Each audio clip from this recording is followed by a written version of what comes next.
the maximum level expert. She thrives in interstellar riches. This video is purely for entertainment and does not infringe on copyrights or laws. The rights to the novel and image belong to the original author. We do not claim ownership. Don't like waiting and want to listen to this fanfic in full now? Subscribe to our Patreon, where you'll find the best fanfics. Chapter 951 Live broadcast in the Jade Rabbit Tribe 2. Look, I didn't lie to you, did I? There are really many humans who like delicious food. They are just not good at cooking, so they often make dark dishes. They are not really wasting food. Wen Jiu selected a few comments that were acceptable, and then translated them all into monster language and read them to 2 Su. As for those weird comments, let her read them slowly. Well, maybe you are right. 2 Su pretended to be indifferent, but he could not hide the joy in his eyes. I will continue to process the ingredients. You continue to do your live broadcast. After he finished speaking, he quickly slipped to the side, trying his best to suppress his pounding heart. I didn't expect so many humans to like delicious food.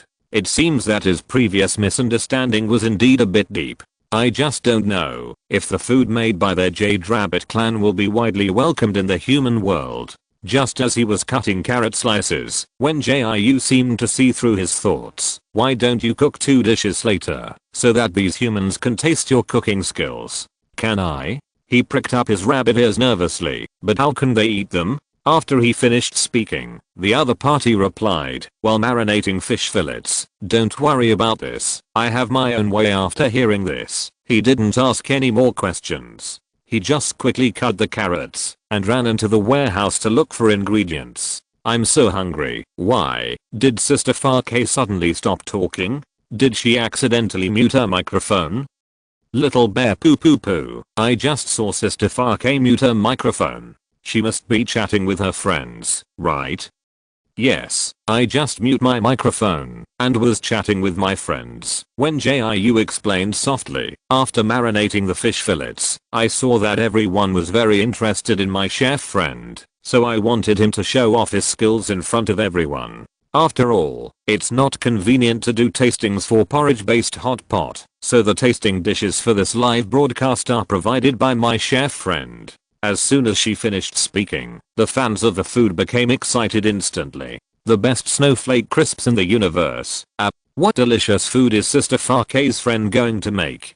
Can you make sweet and sour spare ribs, or garlic spare ribs? I was so hungry when I watched Sister Fake's recording before. The sound of the wind blowing. One person wrote hot and sour noodles in blood. When Sister Fake often used hot and sour noodles for tastings before, I was still a big fool who disdained food live broadcasts. Later, I accidentally bought nougat and found out that there is such a great food anchor. Woohoo, hot and sour noodles. It's all my fault that I came too late.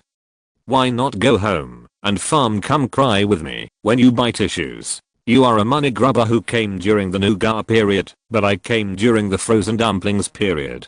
It's okay that I often miss the live broadcast, but I can't even grab the frozen dumplings. Who understands my pain? Pumpkin Dagwanan. I suddenly feel very fortunate that I met Sister Fake a long time ago. Back then, Sister Fake's tasting was not as difficult to grab as it is now.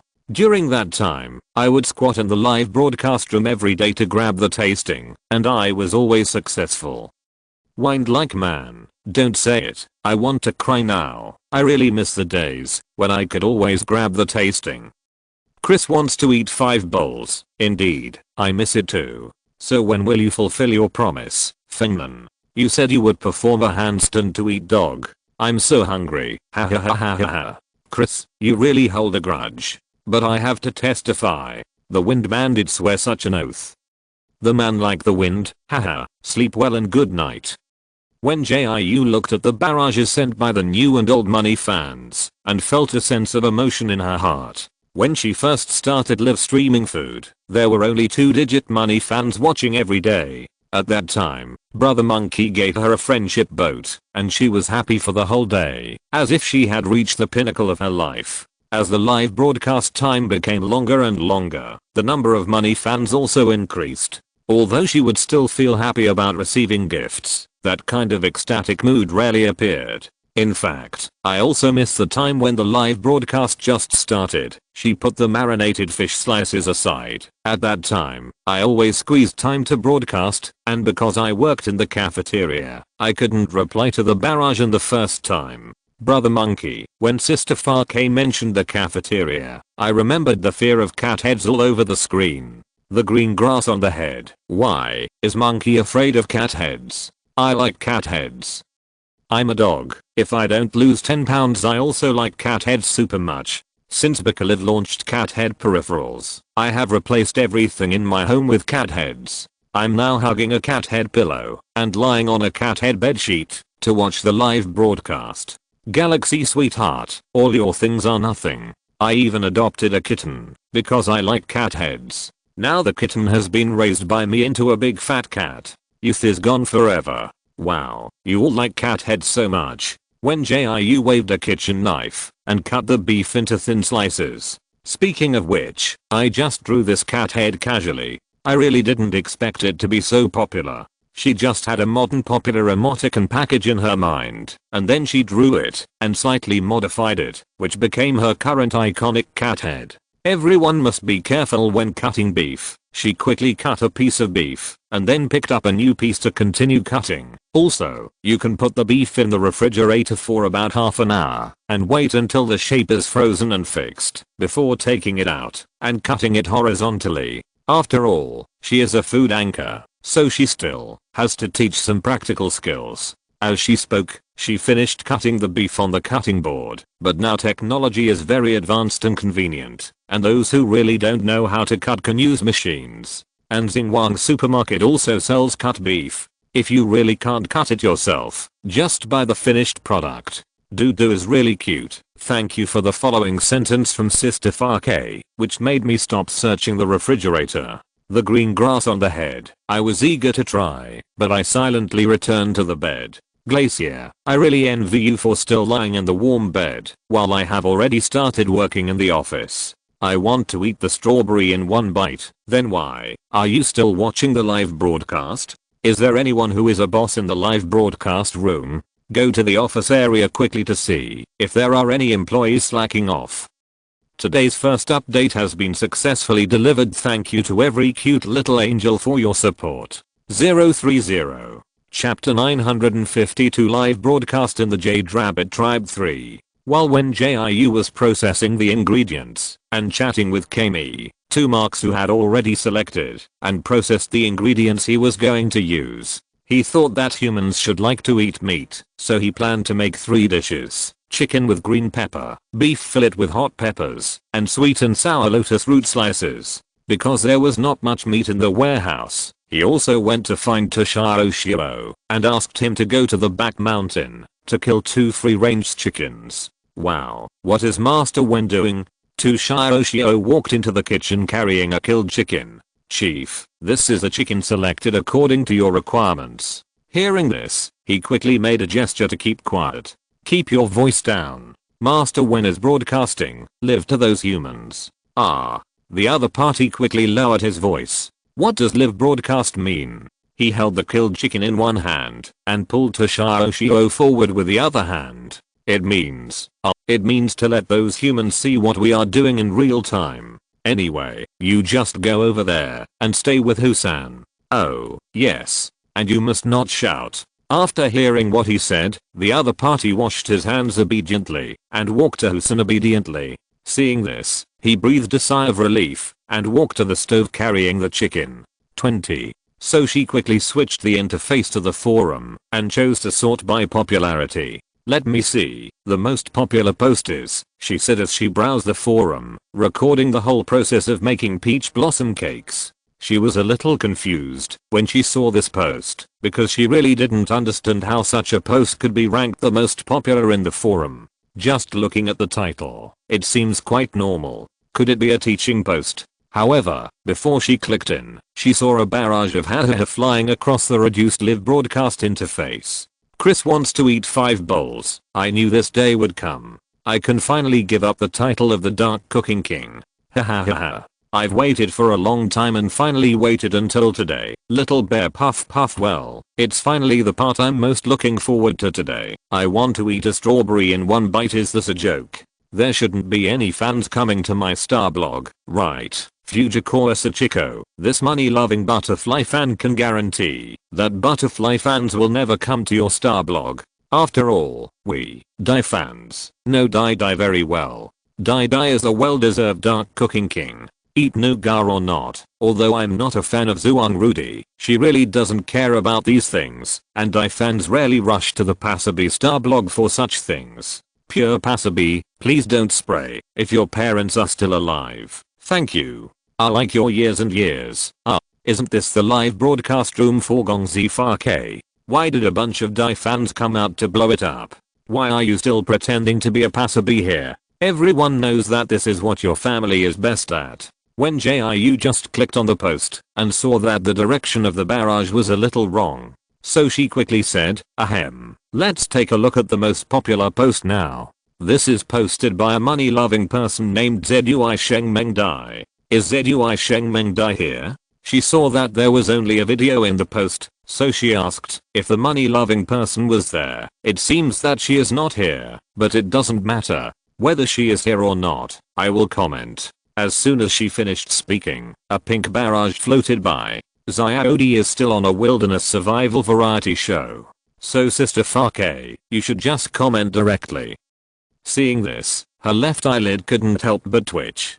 Good guy, this Xiaodi is not the Xiaodi she thought of, right? That's really fate. It's indescribable. However, when she clicked on the video, she found that it was really destined by fate. The charming woman in the video had her long hair tied up, and she didn't look bloated even in a white chef's uniform. The other party seemed to be on some variety show, and there was a host next to her who kept talking.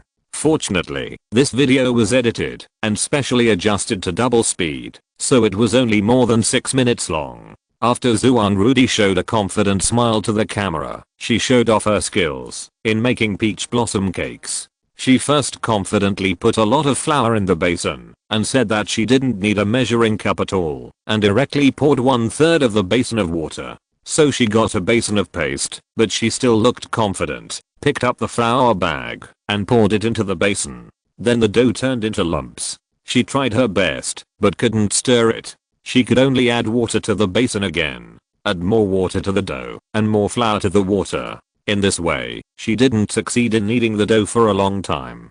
Finally, a chef guest couldn't stand it anymore and came forward to help her make a new dough. However, Zuang Rudy was not discouraged by this. Instead, she started to operate more excitingly. For example, it would have been enough to put a drop of food coloring, but she put nearly half a bottle of food coloring in. And when making the filling, she accidentally mistook salt for sugar.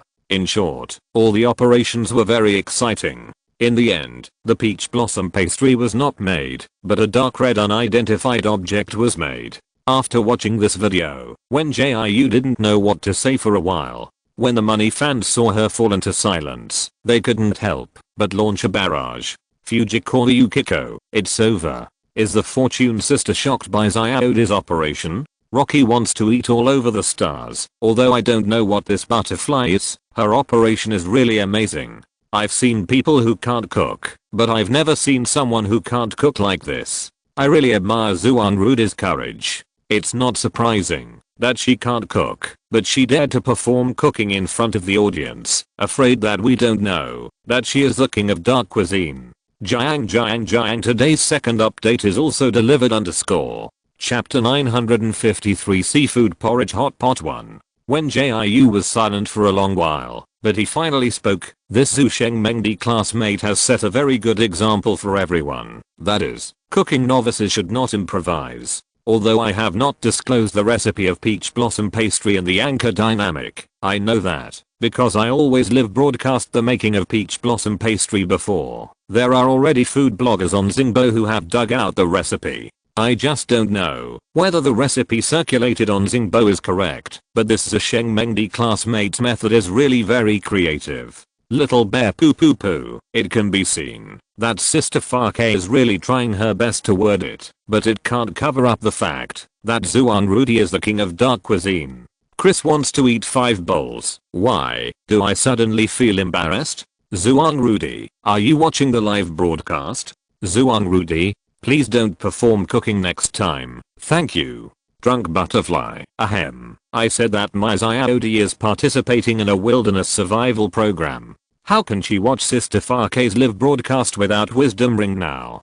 Chris wants to eat 5 bowls. I know. I just took this opportunity to say a few words about her. Fujikura Sachiko. Chris, you are not a fan of my Xiaodi, are you? Be careful. I will use my power as the second on the list to kick you out of the live broadcast room. Chris wants to eat 5 bowls. How could I be a fan of Zhuang Rudy? Even if I'm against Sister Fake, I can't be against Zhuang Rudy. Whined like man. Got it. Sister Fake, did you see it? Chris just said that he is your fan. You should kick him out of the live broadcast room quickly. Next time, when Jiu made a joke along with the comments of the money fans. Let's get back to the topic. Let me continue to see the next post. The second most popular post is actually from the 4th brother on the list. The name of this post is to learn to cook with Sister Fake. I don't know what magical content I will see. After she finished speaking with a smile, she clicked on the post, and the picture of golden egg fried rice came into view. Seeing this, she couldn't help but raise her eyebrows in surprise. Wow, I didn't expect Haixing's cooking skills to be so good. No wonder you want to open a restaurant. As she spoke, she continued to scroll down, and one picture after another was all dishes. Just looking at the appearance, it is still very good, and there is no feeling of dark cuisine at all. No wonder this person asked about opening a restaurant before. It seems that he asked this question with confidence. Just from the pictures, Haixing has no problem opening a restaurant. She browsed through them one by one, and was very satisfied. It would be better if you upload some more videos, so that I can be more prepared to comment. After she finished speaking, the Haixing she commented on immediately sent several barrages. The starfish wandering in the ocean. Actually, I did post a video. It's just in another post. If Sister Fake has enough time, you can click on my name to check the homepage, and then you can see another post. By the way, Sister Fake, my restaurant is already in preparation. I will send you a private message later and show you the menu. If there are any dishes that cannot be sold, you can tell me directly. Seeing this, Wen Jiu nodded and replied, okay, no problem, I will check it out after I get off the air. After she finished reading Haixing's post, she continued to browse the following posts in order of popularity. There are outstanding dishes that can make her eyes light up, and there are also hellish delicacies that make her eyes black. But she is very pleased that, after reading at least 20 posts, 7 or 8 of them are normal dishes. It seems that not only is she growing, but the money fans are also working hard to grow. It's almost time. It's time to cook the porridge next. She switched the interface of the light screen panel back to the bullet screen display. When I cooked the casserole seafood porridge before, I taught you how to cook the porridge well. I hope you still remember those knowledge points. But it doesn't matter if you don't remember it. You can go watch the replay, or you can take a small notebook and take notes carefully now. I'm about to faint. My cooking skills are not even half as good as Sister Di's, so I'd better watch the live broadcast instead of taking notes. I'm so hungry. How did Sister Fake know that I was watching the live broadcast and the replay at the same time? As expected, Sister Fake, you have me in your heart. Pumpkin Dagwanan, I said, can you stop imagining that Sister Fake is yours? Can you respect Sister Fake? If your mother or sister is imagined like this, won't you be angry? If you are bored, go and fart and chase after her. Don't always use my Sister Fake to imagine. Galaxy sweetheart, is there really anyone still watching Sister Fake's live broadcast? Don't you know that her reputation has collapsed? She has revealed that she has a girlfriend, and her name seems to be Galaxy Sweetheart. Windy man, I almost believed it. Can you guys stop talking nonsense? Dudu is so cute. Sister Fake, please take me away. How can I live without you? You are my goddess of destiny. You are the treasure given to me by the gods. Your every frown and smile dances in my heart. All my heartbeats are beating with you. Beauty is speechless. Everyone's pants suddenly came out in groups and beat me up. It's really terrible. Wen Jiu just covered the pot with a lid and saw all kinds of strange comments. Fortunately, she was used to it and could continue cooking without changing her expression. However, Rabbit Shio, who was sitting not far away, looked at Chujian curiously and said, "What's on that luminous board of Master Wen? It looks so densely packed, as if it's a pattern." "That's human language," Chujian answered in a low voice, while eating dried sweet potatoes. "And that's not a luminous board, that's called a light curtain panel." Hearing this, Fox-san, who was eating melon seeds again, couldn't help but ask, "Is human language difficult? Do Fox Kiki and Fox Baba know it?" Chujian first brought over a sunflower, and then said leisurely, "Yes, but Fox Kiki knows more, and Fox Baba is not particularly good at it." "Fox Baba also knows human language?" Rabbit Shio knew Fox Baba, and when he heard this, he came over. "Then can I go find her to teach me?" After he finished speaking, Foxson really couldn't help but chuckle. "You can go to Brother Chu or Master Wen to learn. Why do you have to go to find that stupid Fox Baba?" Shio wanted to refute this, but before she could open her mouth, she saw two marks who waved at her. Today's third update has also been successfully delivered. Please check it out. Little Angels. Whisper. I just quietly changed the name of the chapter 1 posted yesterday. The little author did not post a duplicate chapter. This chapter is new. Chapter 954 Seafood Porridge Hot Pot 2. With the help of Shio, 2 marks whose cooking speed was obviously much faster than before. Seeing this, Wen Jiu called Chujian, who was sitting next to him eating dried sweet potatoes, over. Only Husan, who couldn't cook at all, sat still, eating melon seeds, while watching them busying themselves. As time passed, the aroma in the kitchen became more and more intense. Eat chestnuts. I'm already drooling. Family members, is there really anyone who doesn't get greedy when watching Sister Farke's live broadcast? Broken into glass shards swish. I shouldn't be late, right? Why do I always receive the reminder to start the broadcast halfway through? Can Bicalive improve the message notification? Banana me too. Sister Farke is halfway through each broadcast before I get the reminder to start the broadcast. Fortunately, I joined the group of money fans a long time ago. Otherwise I would really miss a lot of exciting content. Green trees and shade. Why didn't anyone tell me before that there is a group for money fans? Wow.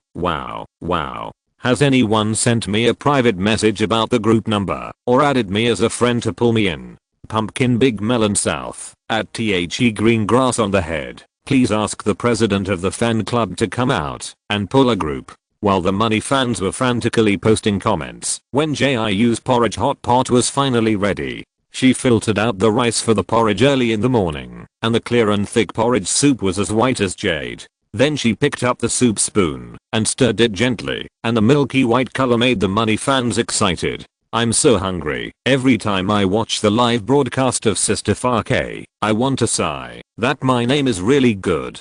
I'm going to faint right away. Correct, direct, pertinent, elegant, objective. What did it say next? Dudu is really cute. I don't remember. Anyway, I just want to know when the tasting will start. It's already past 4 in the morning here, and I'm going to fall asleep if the tasting doesn't start. Glacier, at least you can still grab the tasting. This worker can only go to work quietly and even have to be careful when watching the live broadcast. It's almost there. Don't worry, everyone. When Jiu asked Chujian to put the pot on the small stove, although the porridge hot pot can't be tasted, the dishes made by my friend are also very delicious. Let me think about what the line said. If it's not delicious, it doesn't cost money. Chris wants to eat 5 bowls. It's okay, Sister Farke, we all believe in you. Rocky wants to eat all over the galaxy. Yes, it's just right to change the taste. Speaking of which, Sister Farke's friend is also a chef, so I have checked in with another chef, right? I just don't know which planet this chef is from. Why don't you go home and farm? Sister Farke will definitely not tell us. We don't even know which planet Sister Farke is from. Sun and moon. You don't know, but I know Rocky wants to eat all over the stars. Really? Can the money-loving person in front send me a private message? I really want to meet Sister Fake. Fujikura Sachiko, I want to. Can you send it to me? I promise I won't disturb Sister Fake in real life. I'm just very curious. Wen Jiu had just put all the hot pot dishes on the table when she saw the barrage of comments frantically asking for Sister Fake's coordinates. Seeing this, she was a little confused and said, "Why are you all asking for my coordinates? Don't do this. Please protect my privacy a little." Brother Monkey, indeed, everyone, please stop asking for coordinates, lest someone with ulterior motives go to find Sister Fake offline. The green grass on your head, what's the point of you asking for coordinates? An anchor like Sister Fake who uses a shield to cover her face. It's obvious that she doesn't want others to know the real information. Can you be more rational? Stop following the trend and asking for coordinates.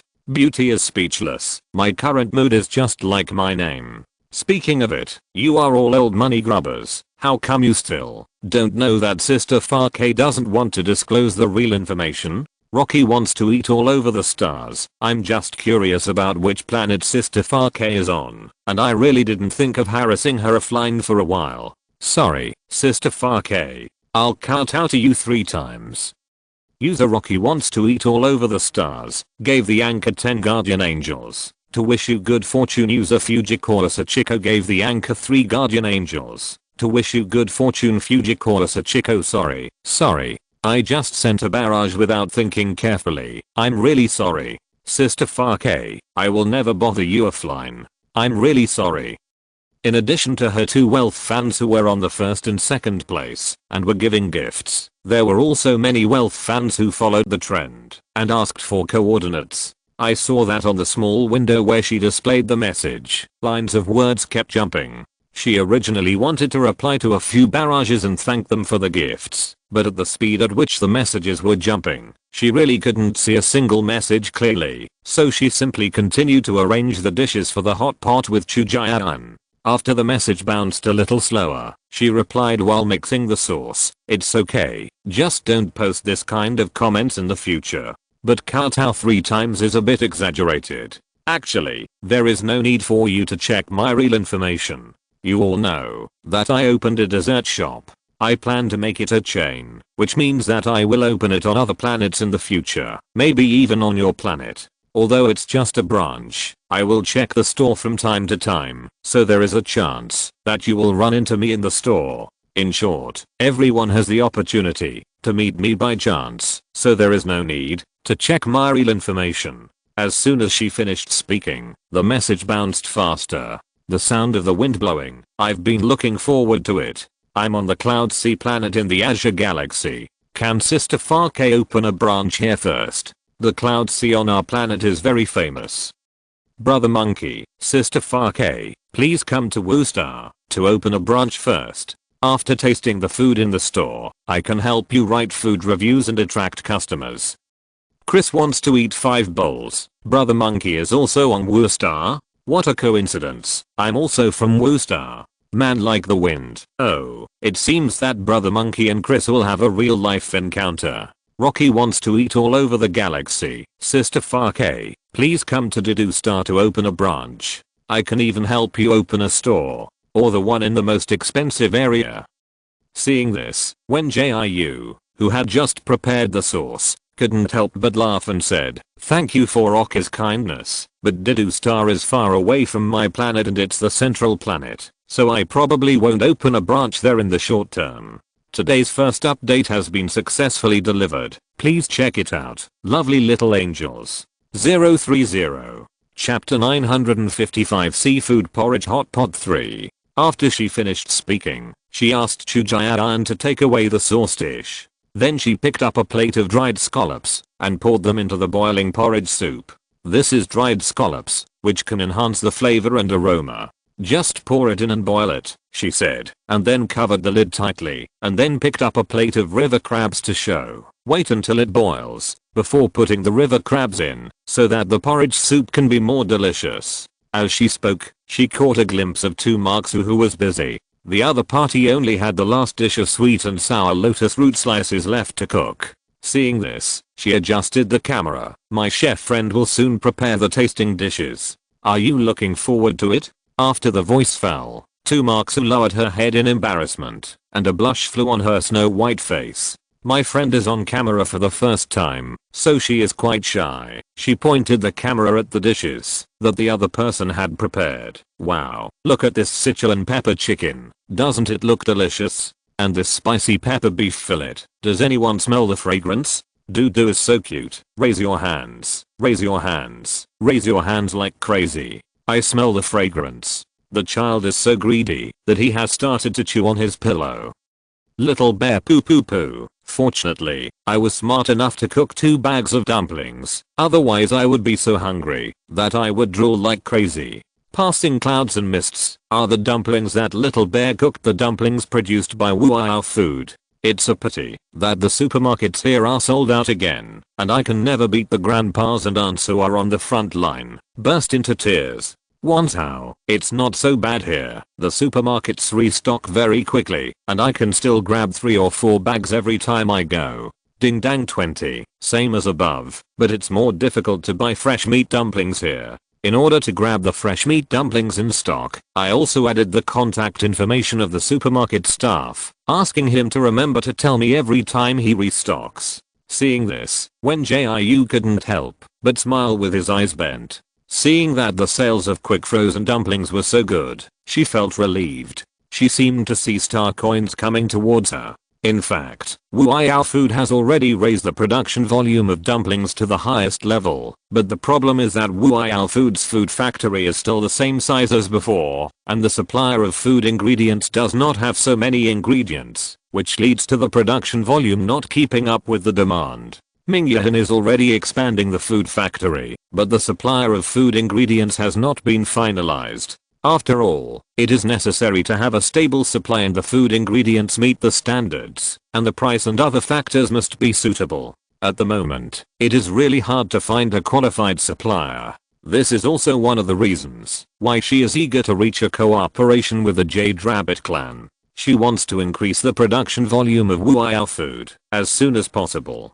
Don't worry, everyone. I will work with Wuao Food to solve the shortage problem as soon as possible. Seeing that Tumaksu's 3 dishes were all ready, she began to share the dishes with him and prepare to start the tasting. On the way, she did not forget to remind Chujian to pour the river crabs and other ingredients that can withstand cooking into the pot. Big brother monkey, I was surprised. I actually got a tasting in the $1 million competition. The sound of the wind blowing, I really put on the mask of pain. Money lovers, why didn't I get a tasting again? Can I get one in my lifetime? I will faint soon. Brothers in distress, I didn't get a tasting either. I can only wait for a tasting review cloud to eat. A Big Wolf 33, I came out quietly to show off. I got a tasting of beef tenderloin with hot peppers. If you want to see the reviews, you can follow Mizingbo, which has the same name as the account name of Bakaliv. Galaxy sweetheart, are there any money lovers who would like to drag Dalong out with me and beat him up? He actually got a taste test, and it's beef tenderloin with hot peppers. The coordinates are Arcade, District 18, Milestare City. Come quickly.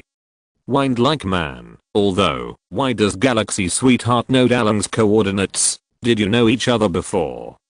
Pumpkin Big Guanan. No way, no way. There really are money lovers who met offline and became lovers, right? Can you guys also have online love? The comments on the light screen panel were still very lively. Most people were lamenting that they didn't get it, and only a few people were secretly showing off their European taste. When Jiu looked at the gossip comments mixed in, and it was rare to have the magical feeling of eating melons on the front line. However, no matter how exciting the melons are, they are not as delicious as the porridge-based hot pot. She thought that the money lovers were curious about the porridge-based hot pot, so she moved the camera to the bubbling hot pot. How about I do a food show for everyone later? She said and focused the camera. After she finished speaking, the money lovers all posted barrages in protest. However, she just pretended not to see it. You all come and sit down. The seafood in the pot is already cooked. You can start to enjoy it. After she finished speaking, Husin was the first to rush to the table and sit down. When it comes to eating, the other party is still very active. With Husan start, 2 marks who came over with Toshiro Shiro, and the 2 rabbits sat on the bench together. Seeing this, Chujian, who had just helped Wen Jiu pass the tasting dishes, also came with a brisk pace to enjoy the porridge hot pot. Since everyone is here, let's start eating. Wen Jiu said as he picked up a piece of fish and stirred it in the boiling porridge soup. In just a few seconds, a piece of white and pink fish was cooked. After blowing it, she fed it directly into her mouth. The smooth and chewy fish meat had a hint of sweetness, and the firm and plump meat was particularly delicious. Even without dipping it in seasoning, it tasted very good. This fish is still raised by the jade rabbits. It is said to be a variant of the manta ray. Not only does it have no small thorns, it also has no fishy smell. Even though she couldn't help but eat piece after piece, she hasn't been addicted to food like this for a long time. Sure enough, good ingredients can make the food more delicious. It seems that her cooperation with the jade rabbits is very correct. Chris wants to eat 5 bowls. I suddenly want to strongly request Sister Fake to stop broadcasting. My saliva is about to flow into a river. Is there anyone who can take care of it? I want to eat the strawberry in one bite. Add me one in front. I hate my slow hand speed. I can never grab a taste. Now I can only cry silently while holding the snowflake crisps and nougat. Fujikura Sachiko, anyone who is interested in the pepper chicken can come to my live broadcast room. In 15 minutes, I will live broadcast and taste the delicious pepper chicken. Miss Sachiko's treasure. Miss Sachiko really went on the road of eating broadcasts and never looked back. Alas. So is there any kind person willing to sell me a pepper chicken? I want to try it too. Forget it. Everyone knows that the tasting dishes of Sister Fake are priceless, and you can't buy resale dishes here. Today's second update has also been delivered smoothly. Thank you to every little angel who has been with me until now. Thank you so much. ORZ. Whisper. I will post 2 updates tonight. The little author has a stomachache, so I can't concentrate on writing at all. I will make up for the 3rd update as soon as I feel better tomorrow. Cac. Chapter 956. Peppercorn Chicken 1. Wen Jiu really didn't expect that someone would resell her tasting dishes. It turns out that where there is demand, there will be a market. I don't know what the price of her tasting dishes is. Although transactions between people are free, she still doesn't want to see random resale. So she said, while rinsing the fish slices, in fact, it doesn't matter if you can't grab the tasting dishes. When my dessert shop reaches my expectations, I will consider opening a restaurant, and it will also be in the form of a chain. In short, as long as you live long enough, you can eat the dishes I make sooner or later. Besides, Wu Food and I have been working hard to develop new products. In addition to snacks, we will also produce various foods, so there is no need for everyone to buy tasting dishes at high prices. The green with grass on its head. Woo woo woo. Protect the best fortune sister in the universe. In fact, the Wealth Fan Club has been calling on everyone not to buy tasting dishes at high prices. Although buying and selling are free, it is really unnecessary. Pumpkin Dagwanan. I also think it's really unnecessary. It's not like Sister Fake hasn't released any food.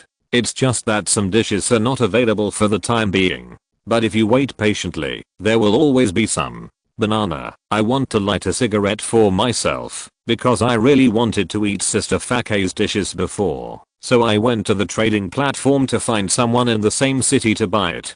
After paying the star coins, I found out that the person was not from the same city at all, and was even from another planet. I was so angry that I didn't drink the nutrient solution for 3 days. Want to eat the strawberry in one bite. The person in front of me, please light a cigarette for me too. We are all miserable people. Well, in short, everyone should try to buy less tasting dishes that are as old, she said, picking up a piece of blanched fish and eating it. This fish is very fresh and sweet just by rinsing it. I will make it for everyone to taste next time I have the chance. It turned out that cooperating with the Jade Rabbit clan was the right choice. Otherwise she really couldn't find such delicious fish. But then again, if the variants of the manta ray are so delicious, then wouldn't the manta ray be delicious? I heard that the manta ray can cure diseases after eating it. I really hope she can try it once in her lifetime. Thinking of this, Wen Jiu picked up a handmade fish ball. She first used the back of a knife to beat the fish meat into a paste and then mixed it with a little seasoning and egg white. The gelatin of the fish meat was perfectly stimulated, so it was chewy and delicious. Dip it in a little soy sauce, and the sweetness of the fish meat and the salty freshness of the soy sauce instantly burst in the mouth, making people unable to stop. Then she picked up the spoon and scooped some porridge soup. The porridge soup, which was already sweet, was mixed with various seafoods. It was not only fresh and sweet, but also very refreshing, as if every cell in the body was activated. Seeing that the comments were all about how far KG was a villain, Wen Jiu couldn't help but smile. I guess everyone must be hungry, so I'll turn off the live broadcast first. By the way, those who have managed to get the tasting dishes can post on the forum and tell us how you felt after eating them, so that my chef friends can follow and make improvements. A Big Wolf 33. To be honest, I have already finished the beef tenderloin with spicy peppers. I can only describe it in 4 words, and that is it's delicious. A man like the wind. Is there anyone who wants to drag the Big Wolf out and beat him up? Sweetie, please report the Big Wolf's coordinates again, and if you are from the same city and planet, hurry over and beat him up. I can pay for half of the travel expenses. My world is Nugar. I can never get the tasting dishes, so I can only cry silently. However, compared to those 3 tasting dishes, I want to eat porridge based hot pot more. This is the first time I have seen such a dish. My dears, I'm going to live stream a tasting of Sichuan pepper chicken. If you are interested, you can come to my live studio.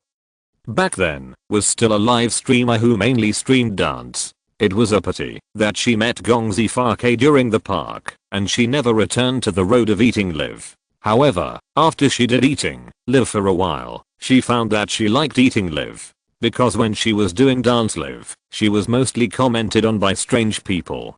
Some people criticized her for not being delicate enough, some thought her movements were not in place, and some even said some unpleasant things about her figure. Although she knew that it was inevitable to be criticized for being a streamer, she was still a 20-year-old girl anyway, and her mentality was far less powerful than those viewers imagined. If it weren't for the company of those fans who really loved her, it would be really difficult for her to stick to live streaming until now. Later, she did a few eating live broadcasts out of interest, and found that most of the audience were friendlier and rarely pointed fingers at her, which successfully relaxed her tense nerves. So she went further and further on the road of eating broadcast, and even changed her anchor label to food eating broadcast. Wow everyone, look at this green pepper chicken. Fujiko Sachiko held the plate in front of the camera. Do you smell the fragrance of pepper? Miss Sachiko's baby, I smell it. I'm already greedy. Beauty speechless. Sister Farke ended the broadcast too suddenly. I can only come to Miss Sachiko's live broadcast room to rub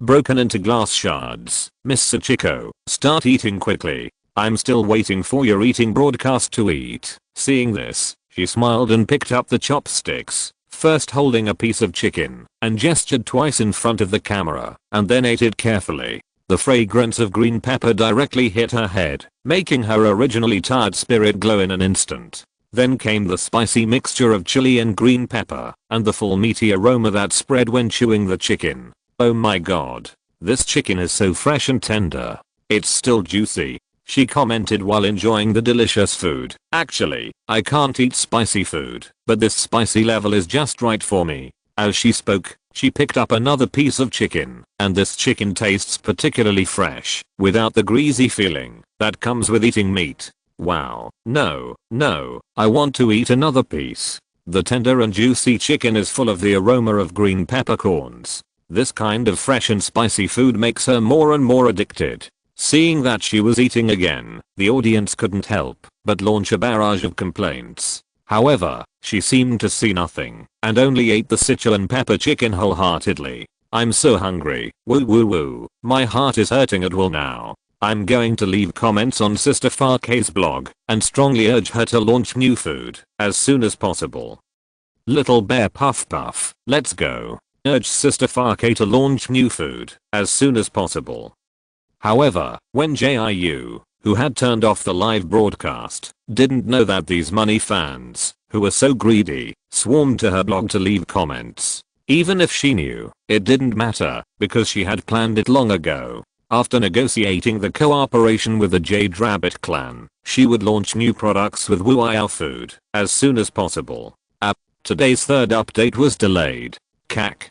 Thank you little angels for your understanding. If you're listening to this novel on a channel other than Fanfic World, it means they downloaded and uploaded it without effort. We cordially invite you to visit our channel, Mundo Fanfic Novelos. There you'll find the original version of this story and you can explore many other novels of various genres. We're waiting for you to immerse yourself in a world of incredible novels. Chapter 957, Peppercorn Chicken 2. Look, I didn't lie to you, did I? There are indeed many humans who love food, but they just don't know how to cook. After eating and drinking, Toshio left early because it was too late, and the kitchen was handed over to Husan and Chujayan to clean up. When Jiu pulled Tumaksu to sit aside and translated the content of the forum post for her, the 3 dishes made by Tumaksu were all very popular. None of the money fans who had eaten them said anything bad, and some even said that they were as good as a rich sister. He scratched his ears while listening. Sorry, it seems that I did misunderstand humans before. It's okay, you didn't know before. When Jiu patted his shoulder cheerfully, you have seen their feedback now. Everyone likes the dishes you make. Hearing this, he blushed like an apple with embarrassment. Yeah, seeing that he was embarrassed to chat, the other party had to change the subject. Let's get back to the point. Since the oath between you and me has been made, let's communicate about the cooperation as soon as possible. Okay, but it's very late now. I will go to the elders early tomorrow morning. He relaxed a lot when he talked about the cooperation. At that time, I will organize another elders meeting and tell them that we have made an oath, and then we can talk about the details of the cooperation. After speaking, when Jiu nodded in agreement, no problem, see you tomorrow. She and Tumaksu had just finished communicating, and Chujayan and Husan had cleaned up the kitchen. So they went back to their respective rooms to rest and wait to discuss the specific cooperation matters the next day. However, when Jiu did not fall asleep immediately after returning to the room, she had to reply to the messages from Ming Yahan, Zizio and others. After all, she came to the Jade Rabbit clan as a representative, and now Tumaksu has agreed to cooperate and made an unbreakable oath with her. She has to make things clear with the 2 partners.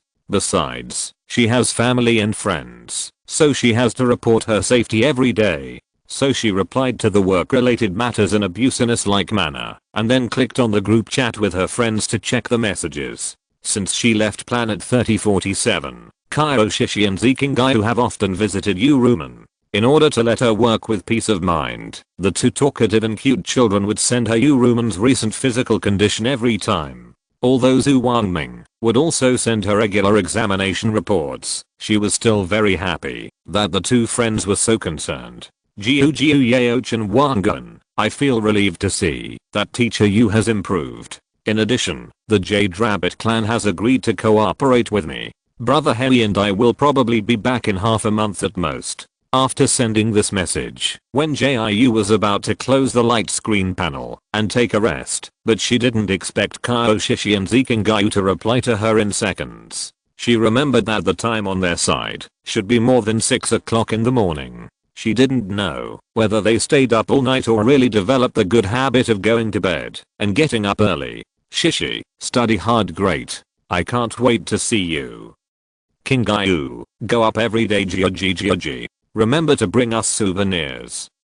Seeing this, she sat on the straw pile and continued to send messages. Jiu is rich, don't worry, I have already thought about what to bring you. I almost forgot, has Nini arrived on Cronus? Shishi, study hard. Nini arrived a few days ago, but she was busy with the procedures and didn't have time to go online to reply to the message. She only remembered that Stephanie was going to take the entrance examination recently, and she was so busy that she forgot to ask about the situation on the other side.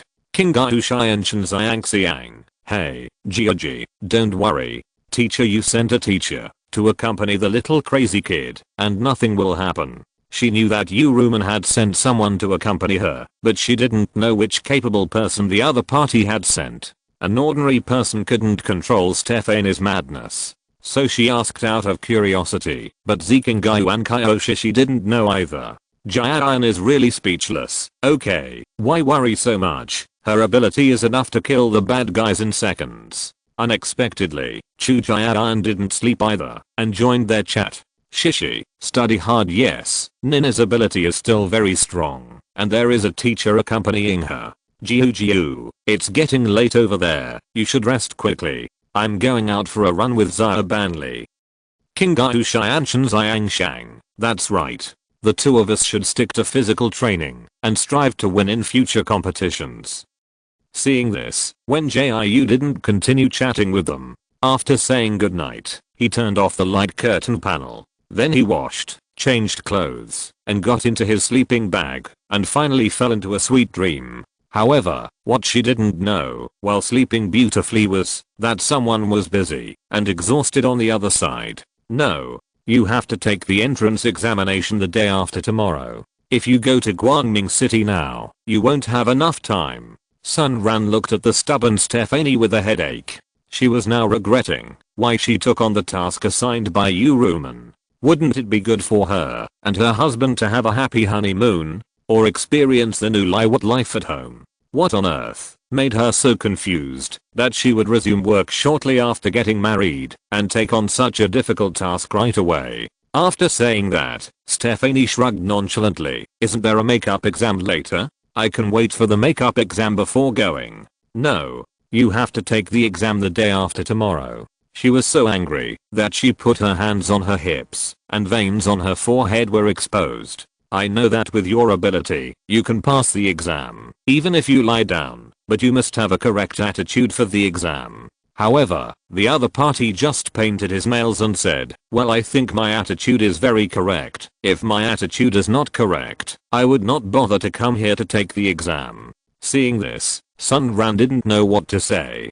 Fortunately, Uruman had sent her a secret book before, so she silently clicked on the light screen panel to check. Although she was confused when she saw the content, she still read it carefully. Nini, I heard that Wen Jiu will be back to planet 3047 soon. She smiled and looked at Stephanie, who was still painting her nails. So don't you want to finish the exam quickly and go back to play with Wen Jiu? As soon as she finished speaking, Stephanie asked with shining eyes, really? Really? If you go back earlier, you can be ready to welcome Wen Jiu. It seems that Uruman did not lie to her. This little girl is still very easy to coax. With her words, Stephanie stopped painting her nails and immediately went into the training room to train. Although she didn't understand why Wen Jiu was so charming, she knew that she could finally relax a little. Source today's first update has been delivered smoothly. Please check it out, little angels.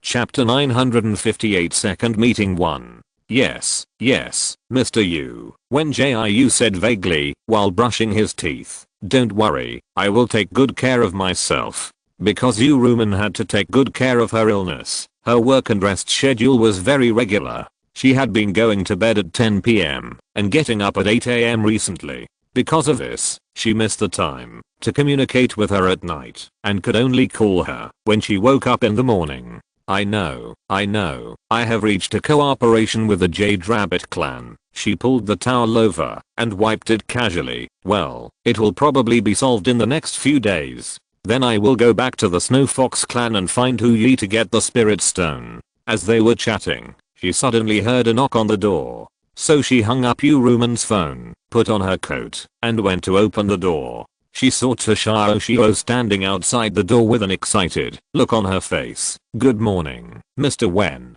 This is the breakfast that the clan leader asked me to bring over. He said that you can go directly to Kingai Hall after you finish eating. Hearing this, Wen Jiu first smiled and thanked Toshio, and then took the tray handed over by the other party. She had been self-sufficient in the Jade Rabbit clan these days, and had never eaten the breakfast made by Tumaksu herself. Now that she was willing to lower herself to make breakfast for her, it seemed that she was completely trusted by him. Although it was just simple porridge and buns, it was better to have food than nothing.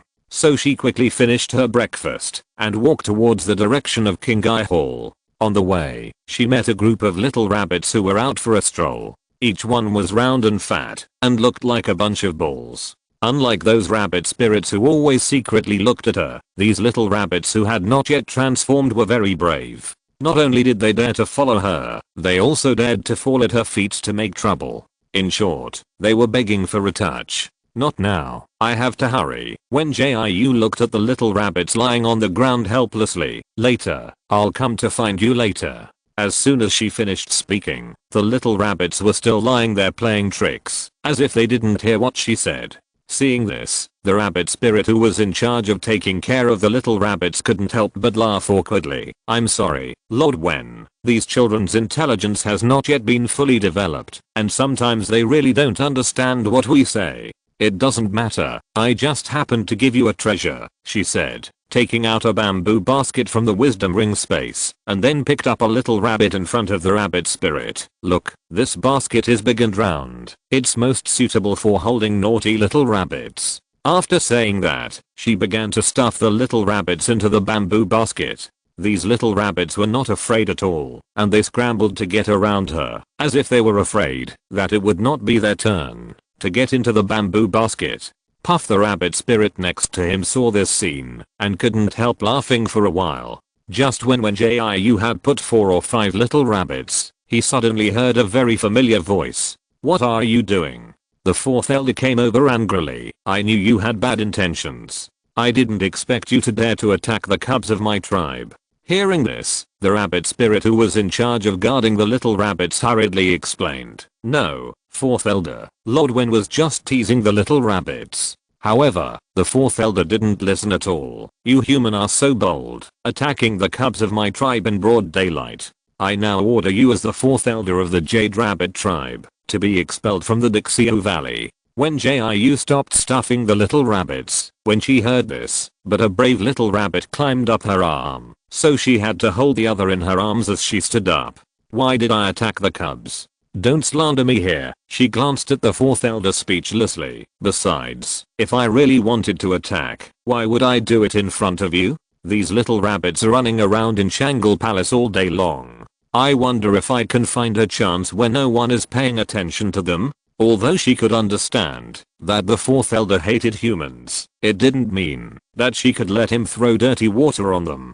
Besides, she was really just playing with the little rabbits and didn't hurt them at all. There were also rabbit spirits watching them. Why did the 4th elder say that she was wrong? As soon as the voice fell, the other party was so angry that he trembled and pointed his finger at her. Seeing this, she didn't wait for the 4th elder to speak and continued. If you think I have ulterior motives, just keep thinking so. I don't expect you to change your mind about me in a short time. It's getting late now. Isn't the 4th elder going to the meeting? You, me, you. It was obvious that the other party was stunned by her move. So she squatted down and gently put the little rabbit in her arms on the ground and took out all the little rabbits in the bamboo basket. After doing all this, she strode forward, not caring about the dark face of the 4th elder. Anyway, she had a clear conscience, and it didn't matter what the other party thought.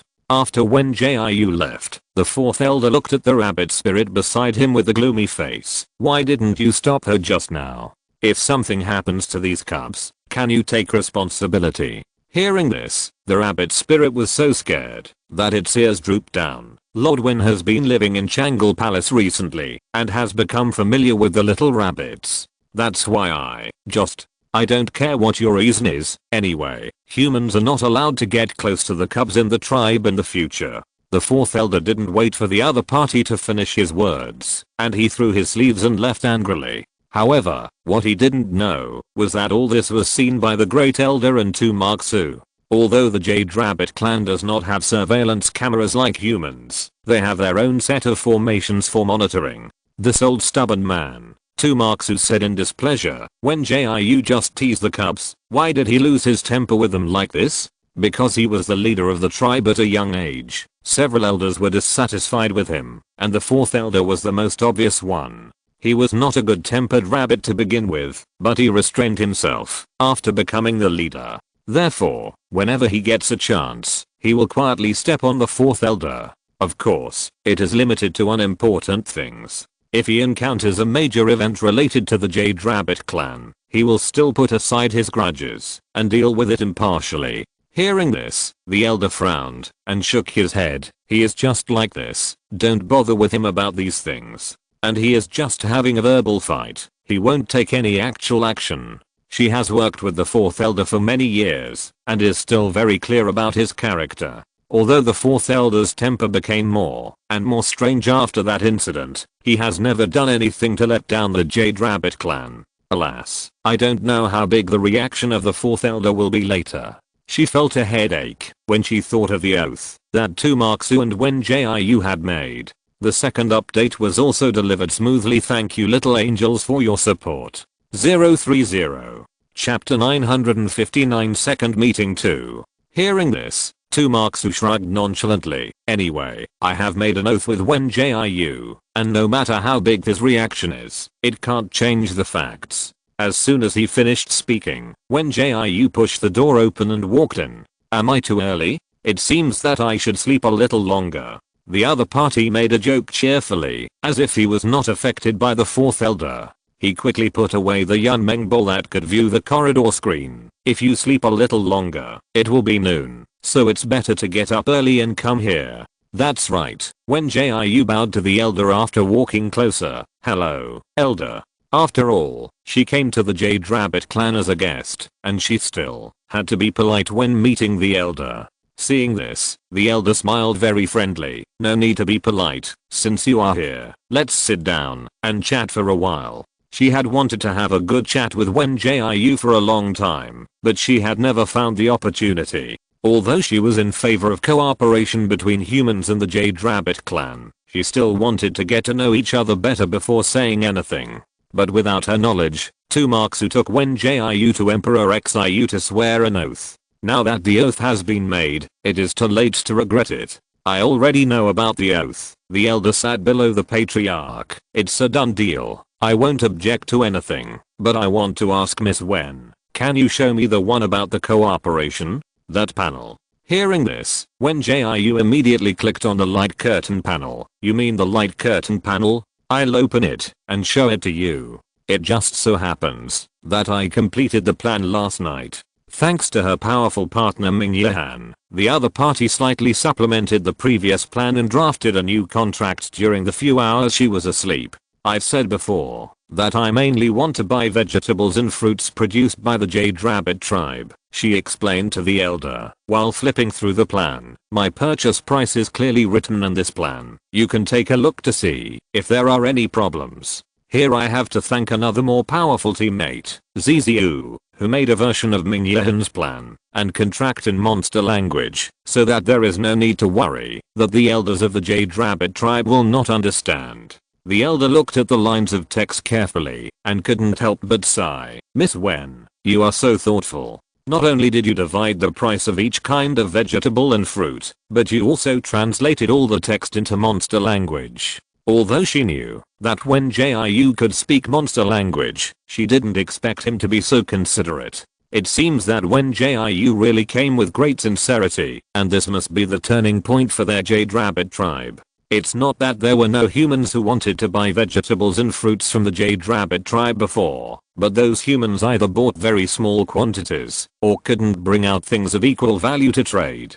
The most important thing is that they are not sincere enough and cannot impress the Jade Rabbit tribe. These are nothing, Wen Jiu said with a smile. If the Great Elder feels that there is no problem after reading it, then I can show it to other elders without any worries. She could see from the last collective meeting that the one who made the decision in the Jade Rabbit tribe was not Tumaksu, but this seemingly kind and friendly Great Elder. So if she wanted to control the Jade Rabbit tribe, she had to conquer the Great Elder first. I'm very satisfied with it. The other party's mouth has not dropped since the moment she saw the plan, but I have another question. Miss Wen will leave here in the future, right? How are we going to trade in the future? Hearing this, she spoke very sincerely. I know that the Jade Rabbit clan is not very willing to interact with the outside world, so I want to build a transit station in the green grass garden. You can find other monster tribes to guard the transit station, or you can choose to let the Jade Rabbit clan be responsible for it alone. In short, I will not interfere with this. On weekdays, after my people place the order, you just need to send the things to the transit station, and then the Snow Fox clan will go to pick up the goods, and be responsible for transporting them to the mushroom forest. My people will be stationed in the mushroom forest to receive them, and they will not disturb your Jade Rabbit clan. As for the rest of the transportation work, it will be done by humans. This is the transportation plan that I have adjusted to the maximum extent. As for payment, you can check the materials you need on the list, and we will buy them directly according to the list. You can also choose to take the star coins directly, and then buy the items yourself.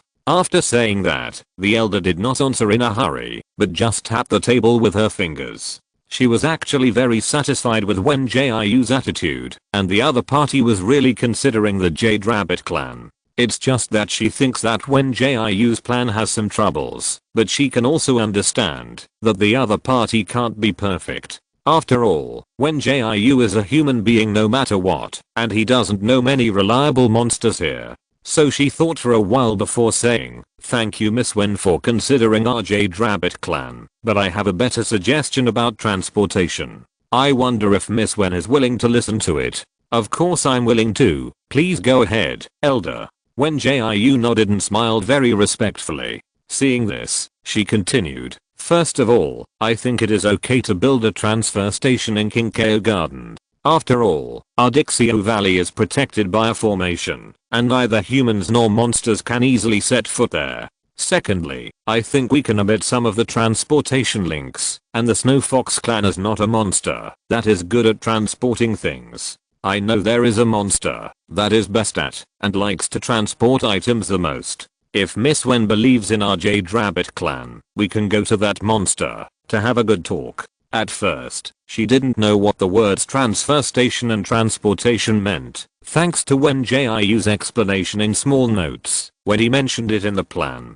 After the words fell, before Wen Jiu could speak, Tumaksu said, "Could it be that the Great Elder Yu is talking about the Bluebird clan?" "Yes, there are a lot of bluebirds, and they like and are good at delivering things, so I think we can cooperate with them," the Great Elder said, and looked at Wen Jiu. "It depends on the other party's intention." Hearing this, Wen Jiu was stunned for a moment. She didn't expect that there was a legendary bluebird here, and the Great Elder also proposed to let the bluebird be a delivery man.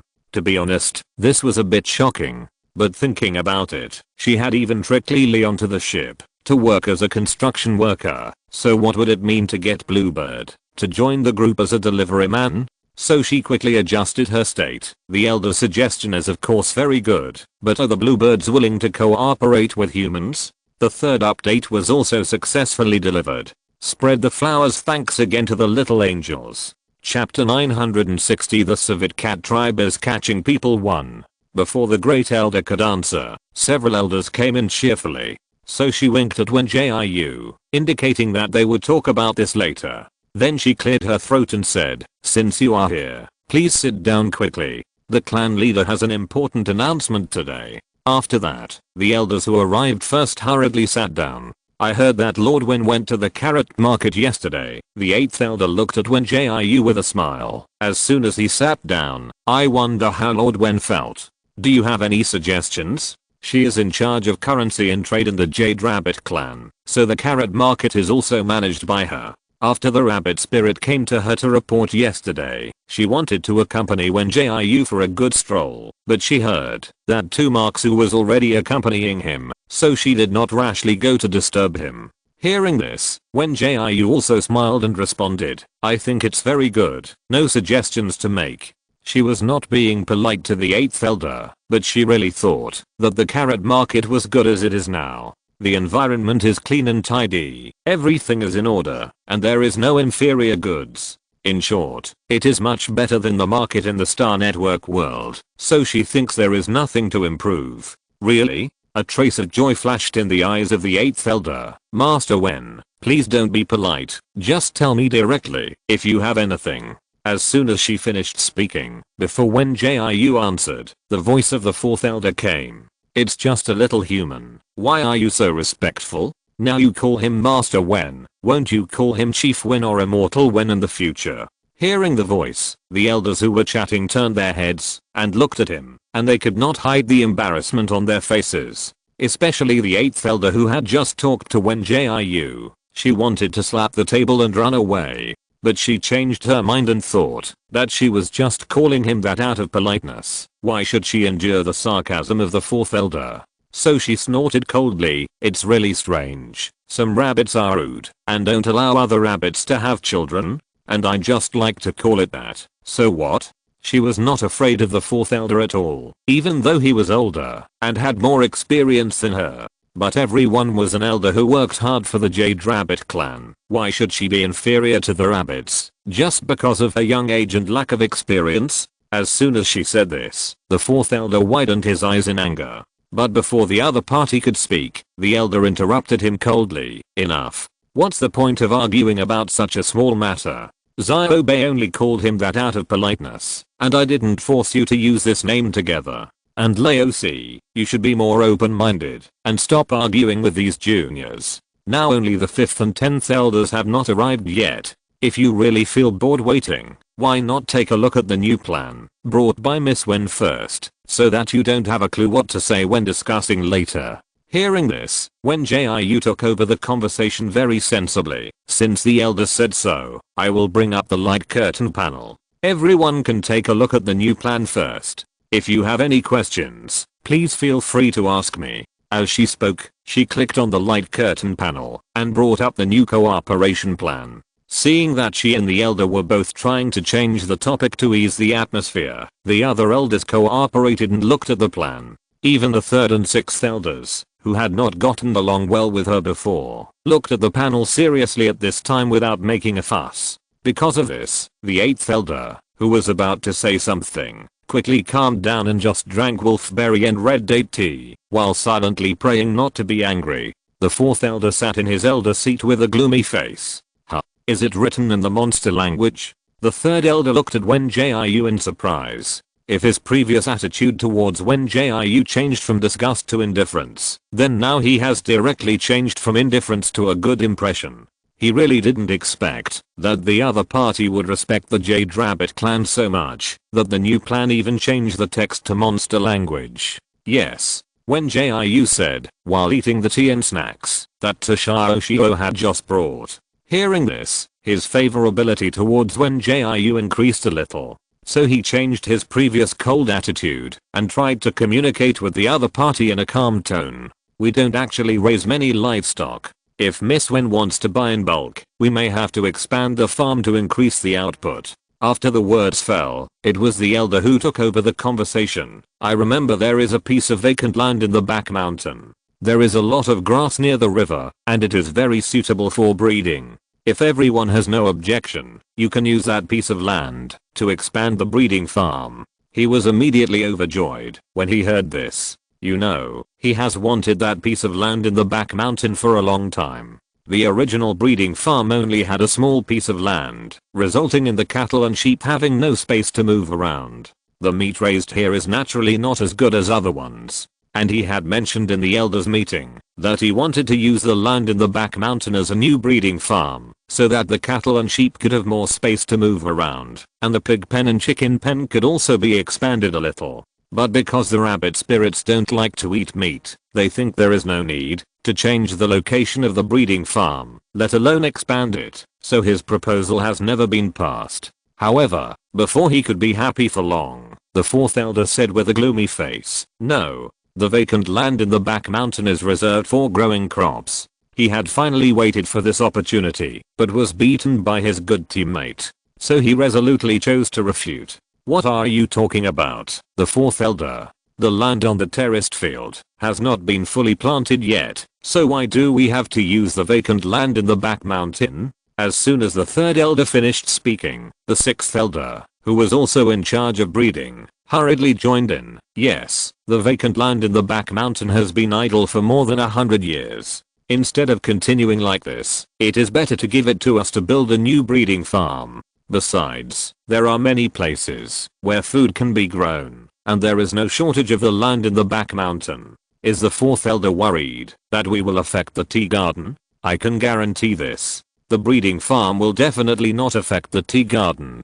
After saying this, he exchanged glances with the third elder. Even if the three of them have a good relationship on weekdays and have the same attitude towards humans, they still have to be fair when discussing clan affairs. Hearing this, the fourth elder was speechless for a moment, not knowing how to refute. Okay, I just made a suggestion. The first elder came out to preside over the situation with a headache. As for whether to adopt it, we have to vote. As soon as she finished speaking, the 10th elder pushed the door open and ran in breathlessly.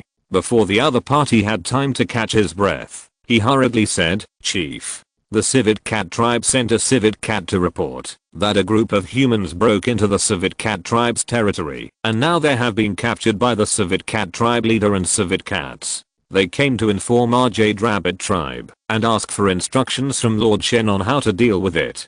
Today's first update has been successfully delivered. Thank you for the support of the lovely little angels. 030. Chapter 961 Emperor's Leaves 1. All the elders were stunned when these words came out.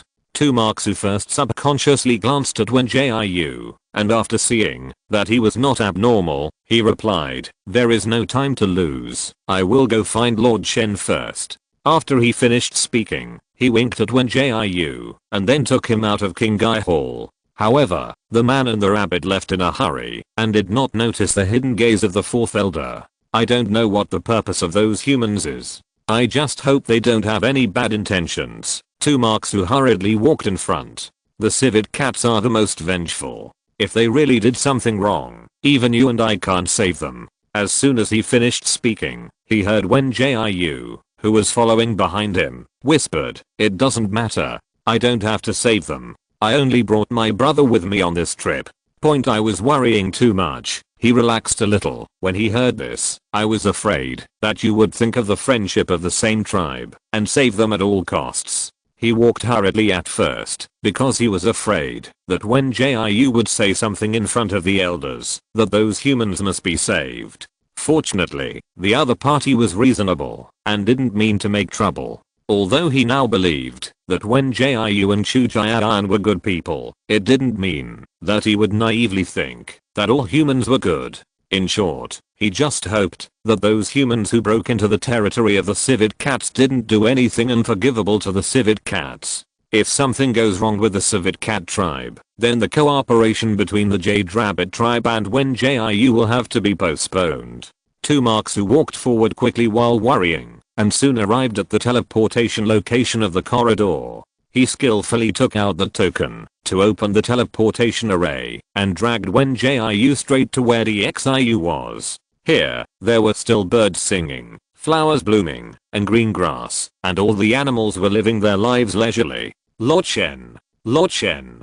Tumaksu circled around DXIU anxiously. "Lord Shen, where are you?" He circled around again and again until his head was almost dizzy, and then he saw a ray of smoke floating out from the dense tree canopy. The smoke quickly condensed into a human shape, but it was still floating in the air without falling. "What are you arguing about? Why aren't you sleeping in broad daylight?" Shenzing glared at him angrily. "Zuzu, didn't I tell you that no matter what happens, you should wait until I wake up before telling you?" Wait, did I say this? It seems like I did, but it also seems like I didn't say it. Before he had time to recall whether he had said such words, he was interrupted by the extremely anxious Tumaksu. The other party talked a lot about the elders meeting, the Civet Cats reporting, and humans who broke into the territory and were caught. Wait, humans who broke into the territory and were caught? You mean there are humans who broke into the green grass garden? And they also entered the territory of the Civet Cats? He became extremely alert in an instant, without any sleepiness left. Hearing this, Tumaksu nodded helplessly. "Yes, the Civet Cat tribe just sent a Civet Cat to report the news, and I came to the center to find you the first time. Those humans have now been captured by the Civet Cat tribe, and they are just waiting for you to come over and announce how to deal with them." After hearing this, Shenzing did not rush to answer Tumaksu. He turned his head and looked at Wen Jiu, who was standing beside him. "Did you bring people with you?" "That's not the case." The other party quickly gave him an answer. "I only brought my brother here. Other humans have nothing to do with me. You can deal with them however you want." Hearing this, He squinted and looked at Wen Jiu. Let me think. What is your name? Wen Jiu. Wen Jiu, right? However, before the other party could reply, Tumaksu rushed to speak. Lord Shen, there is no time to lose. Please stop talking. The envoy of the Civet Cat tribe is still waiting at the psychedelic lake. There is no time to lose. There is no time to lose. You always say this. He floated in front of the other party half jokingly. Zuxu, some things cannot be rushed. Don't keep urging me with this sentence. Tumaksu was already very anxious, and when he heard this, he couldn't help but said, Lord Shen, if you want to chat with Miss Wen, you can chat slowly on the way. But Shenzing didn't listen to him at all, and floated higher and higher towards the treetops. He had no choice but to keep jumping and waving his hands, signaling the other party to come down quickly, and that running away was not a solution. Wen Jiu just watched Tumaksu and Shenzing fighting. Anyway, she was not in a hurry to go to the Civet Cat tribe to solve the problem. Although the Civet Cat tribe caught humans, she didn't know whether those humans were good or bad. She just wanted to follow Tumaksu to take a look, so that those humans would not affect her cooperation with the Jade Rabbit tribe. Seeing that the other party was going to fight with Shenzing for a while, she sat leisurely on the protruding tree roots to rest. I have to say that this place is really beautiful. The indigo is emerald, and the grass is green. Birds are singing happily, and deer are jumping in the woods. Everything is so comfortable and beautiful, but the quarrels between the rabbit and the mirage in front of them are really a bit of a spoiler. Just as Wen Jiu supported her chin with both hands, wondering when she could go to the Civet Cat tribe, she suddenly felt an itch in her ankle. She lowered her head and saw that there was a vine hanging at her feet. It was really strange. When she sat down just now, she didn't see any vines here. She poked the vine curiously, but it didn't react at all. Could it be that she really didn't see it just now? Just as she was thinking about whether to pull the vine, she saw Tumaksu, who was panting, coming over. Forget it. Let's ignore him. The other party was so angry that his ears stood up. Anyway, I have always been the one conveying Lord Shen's intentions. No matter what I say, the messengers of the Civet Cat tribe will believe it. After saying that, Tumaksu walked towards the exit angrily. Seeing this, Wen Jiu didn't care about the strange vine anymore. He just patted the dust off his body and followed closely. However, she had only taken a few steps when a breeze suddenly blew over, blowing off a green leaf, which fell right into the palm of her raised hand. She couldn't help but look up, and saw that the branch closest to her was shaking gently, as if waving goodbye to her. Is this the leaf dropped by Emperor Xiu? Seeing that she had not caught up, Tumaksu took a few steps back to wait, and happened to catch a glimpse of the falling leaf. Hearing this, Wen Jiu nodded in the affirmative. Oh my god, is this true?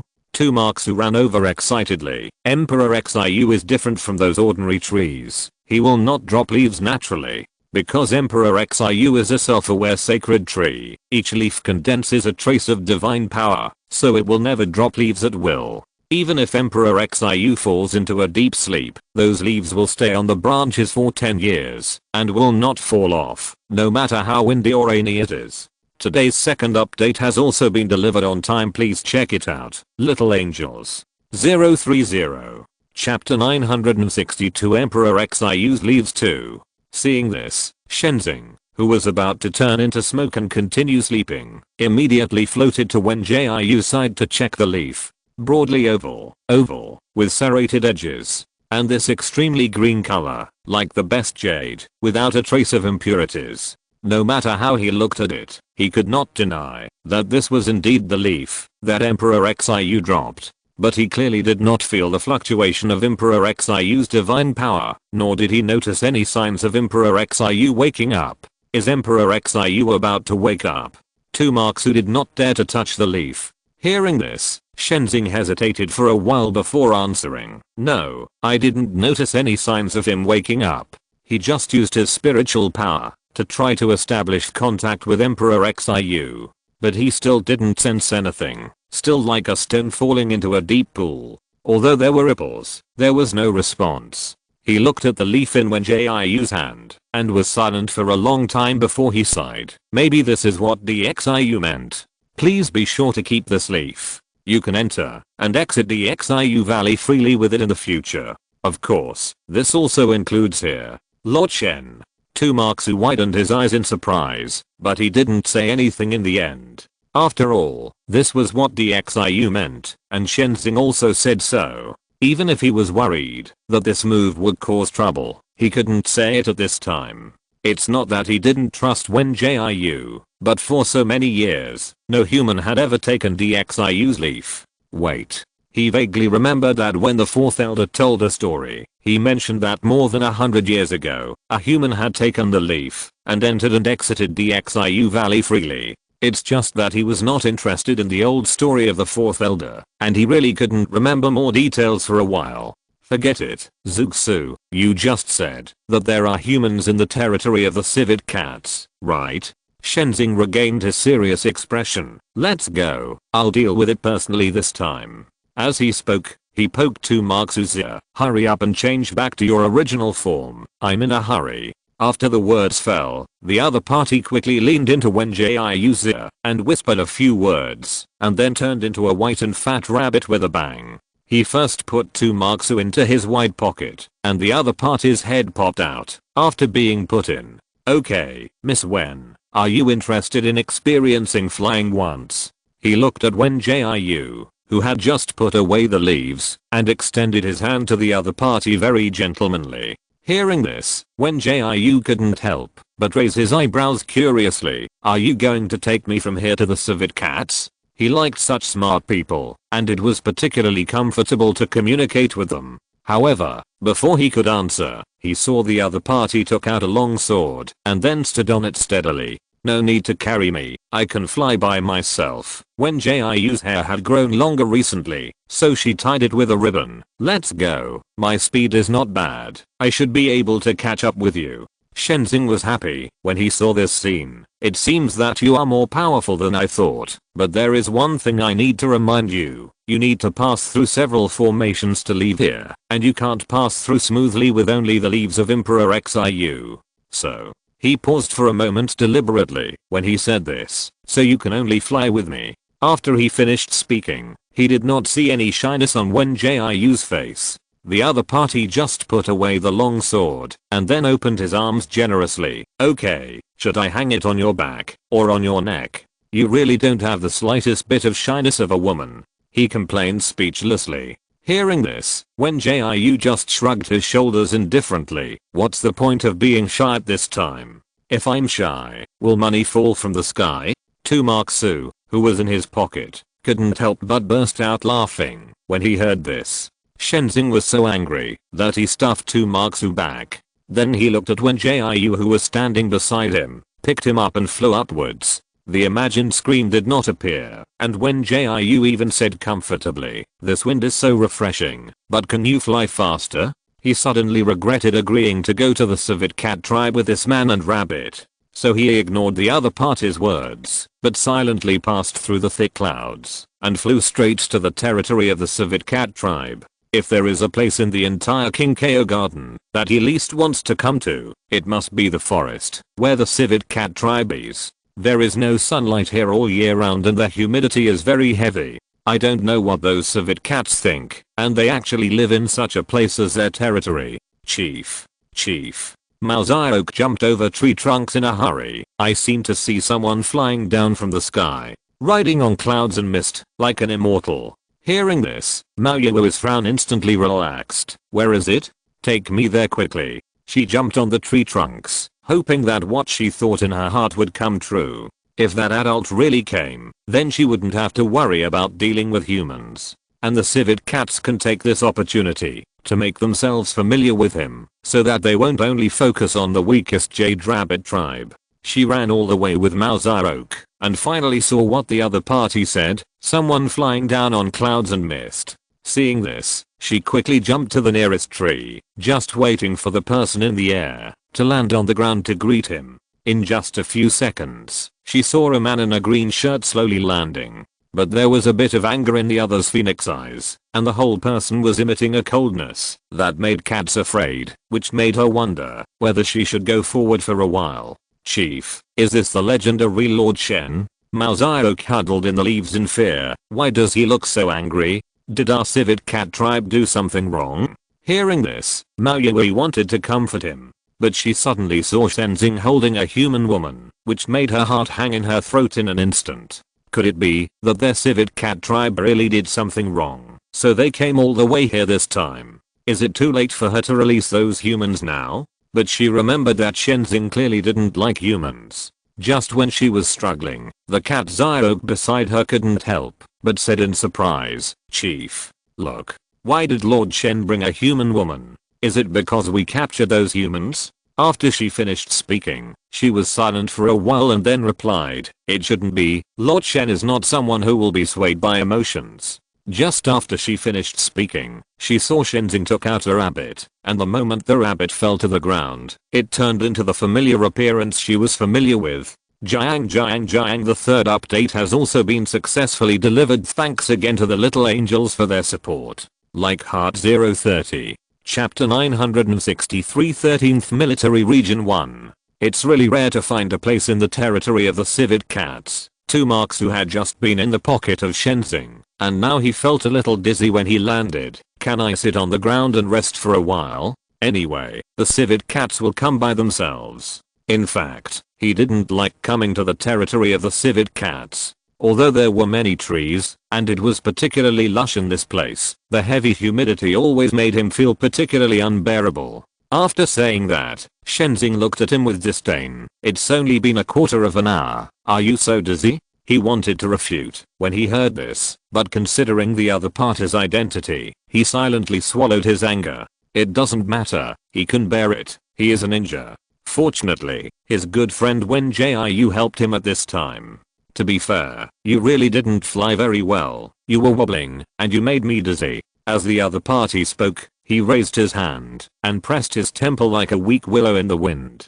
Seeing this, Shenzing snorted angrily. "You talk like you can fly. If you have the guts, come and compete with me." He had just finished speaking when he saw a group of civet cats flying over. "Civet cat tribe Mao Yui greets Lord Shen," the leading Mao Yui said respectfully. "I wonder why Lord Shen came to our tribe in person. This made him happy. Didn't you send an envoy to the Jade Rabbit tribe to find me? Why are you asking about my purpose now?" He had just been choked by Wen Jiu and was worried about having no place to vent. Now that these civet cats have bumped into him, don't blame him for not being merciful. After speaking, Mao Yui shrank back subconsciously. Her words just now were just a courtesy, so how did she offend Lord Shen? It's just that she had little contact with him, and for a moment she really didn't know what to do. Just as she was thinking about how to respond, she suddenly saw the human woman coming over. "That's enough, let's get down to business." The other party glanced at Lord Shen. "Aren't you going back to sleep? Why are you still stalling here?" After saying that, Shenzing took several deep breaths before calming down, and then said with a cold face, "Everyone get up. I heard from the rabbit chief that some humans broke into your territory, so I came here to see what happened." In reply to Lord Shen, Kachiavi carefully chose her words. "Those humans have been captured by our tribe and are now imprisoned in the treehouse." As soon as she finished speaking, she heard the human woman ask, "Are there any raccoon cats injured? And why did they break into the raccoon cat tribe's territory?" If it were in the past, she would definitely ignore the human woman in front of her. But the other party just helped her out, so she should respond politely. So she bowed her head respectfully and answered, "A few civet cats were slightly injured, but the others were fine. As soon as we caught those humans, we sent messengers to report to the Jade Rabbit tribe, so we haven't interrogated them yet about their purpose." Because this was the first time that humans broke into the civet cat territory, she sent messengers to report before interrogating them. Hearing this, Shenzing said coldly, "In that case, then you can take us there. These humans are getting bolder and bolder. They even dare to break into the green grass garden, and they are not afraid of dying here." After all, it was he who advocated the establishment of the green grass garden, so he has been managing this area. The other areas are actually the same, all of which are protected and guarded by big monsters or divine beasts. As far as he knows, many humans have appeared in the mushroom forest in recent years, but those humans just come to travel and see the scenery, so the big monster guarding the mushroom forest did not take action. But the problem is that the monsters living in the mushroom forest are not weak, so there is no need to worry, even if humans launch an attack. The demons living in the green grass garden are not good at fighting. If humans really want to do something bad, most of the demons will only suffer in silence. This is one of the reasons why he came here in person. As for the second reason, Shenzing thought about it and looked at Wen Jiu who was walking next to him. He wanted to know what this girl was like. We are here. Mao Yui took out the key from the pouch on her waist. I wonder if Lord Shen wants to go in and interrogate in person, or let us grab someone to ask. Hearing this, he thought for a moment before saying, then let's just grab someone. I'm too lazy to go in and stare at them. As soon as he finished speaking, he heard Wen Jiu whispered, what do you mean by staring? I think you are afraid of being beaten up after you go in. I don't know if the other party did it on purpose. Although the voice was deliberately lowered, the demons surrounding here heard it, including him. He flicked his sleeves and took the key from Mao Yu's hand. Let's go in and ask. Wen Jiu almost laughed when he heard this. The main reason was that the way Shenzing gnashed his teeth was too funny, but she had already gone too far by provoking him just now. If she laughed out loud again at this moment, Shenzing might get angry and attack the humans inside. So she pursed her lips silently to hide the smile that was about to overflow from the corner of her lips. To be honest, she was quite curious about the key that Mao Yevi took out. Unlike the keys commonly used by humans, the key she took out was actually a round and shiny stone. Shenzing raised his hand and waved it in front of the door a few times, and then picked up the stone and put it into the round hole. In an instant, a layer of faint light suddenly lit up. Seeing this, she couldn't help but half squinted and looked at the door. It was interesting that a waterproof and fireproof formation was set up on the seemingly fragile wooden door. But as she looked at it, her thoughts became a little divergent. This door and this wooden house cannot be attacked by water or fire, so can she use a laser cannon to blast them? You, come in with me. Shenzing wanted to open the door and step in directly, but turned around and saw Wen Jiu standing there in a daze. So he decisively pulled him, opened the door, and pushed him in, and then he closed the wooden door. Seeing this, Tu Mark Su, who wanted to follow in, silently took 2 steps back, and Mao Yui, the leader of the civet cat tribe, was even more at a loss. You pushed me in, Wen Jiu said subconsciously. As a result, before she could finish her words, she saw everyone in the house staring at her. I saw that the humans were tied up and unable to move, and now they all sat on the ground and looked up at her. So she immediately pulled Shenzing behind her and pulled him to the front to accept this salute. But she did not retreat. She just wanted to observe secretly to see where these humans came from and what their purpose was. But after she glanced around, she couldn't help but frown.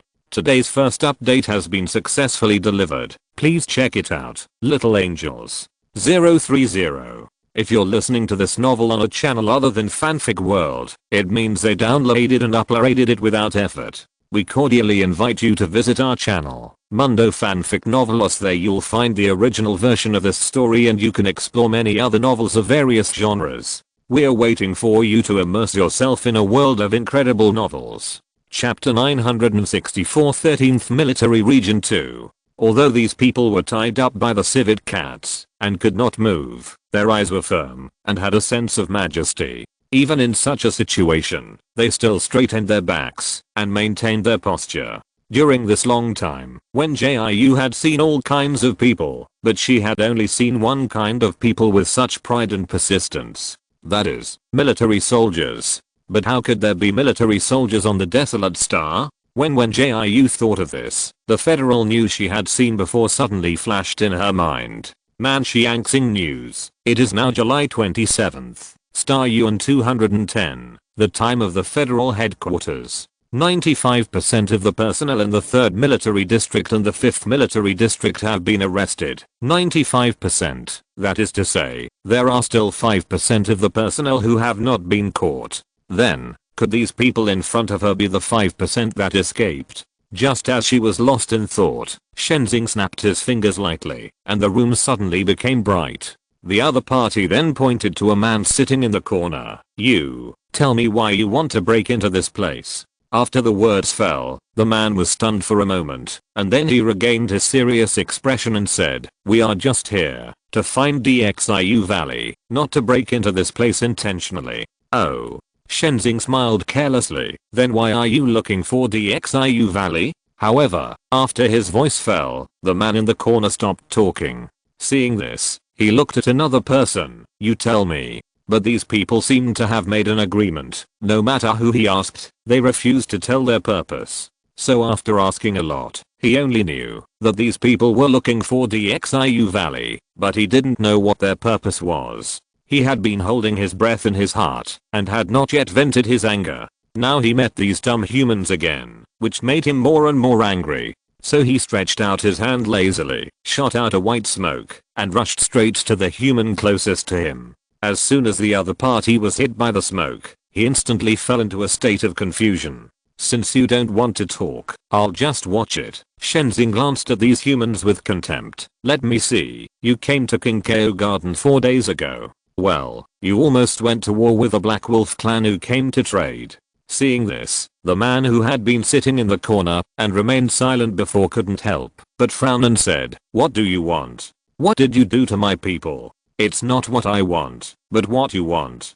"Don't worry, I just took a look at his memory and won't hurt him."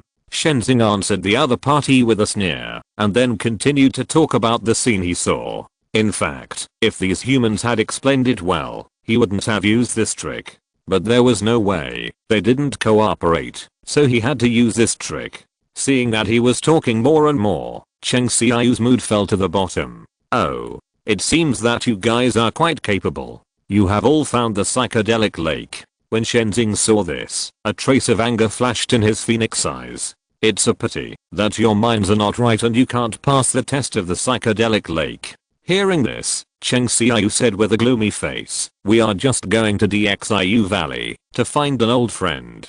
Why do you have to humiliate us in this place? Although I don't know what kind of monster you are, please believe that we really have no ill intentions." If someone hadn't told him before he came not to have disputes with these stubborn monsters, he would have led his soldiers to attack long ago, and there would be no need to be tied up here and bullied.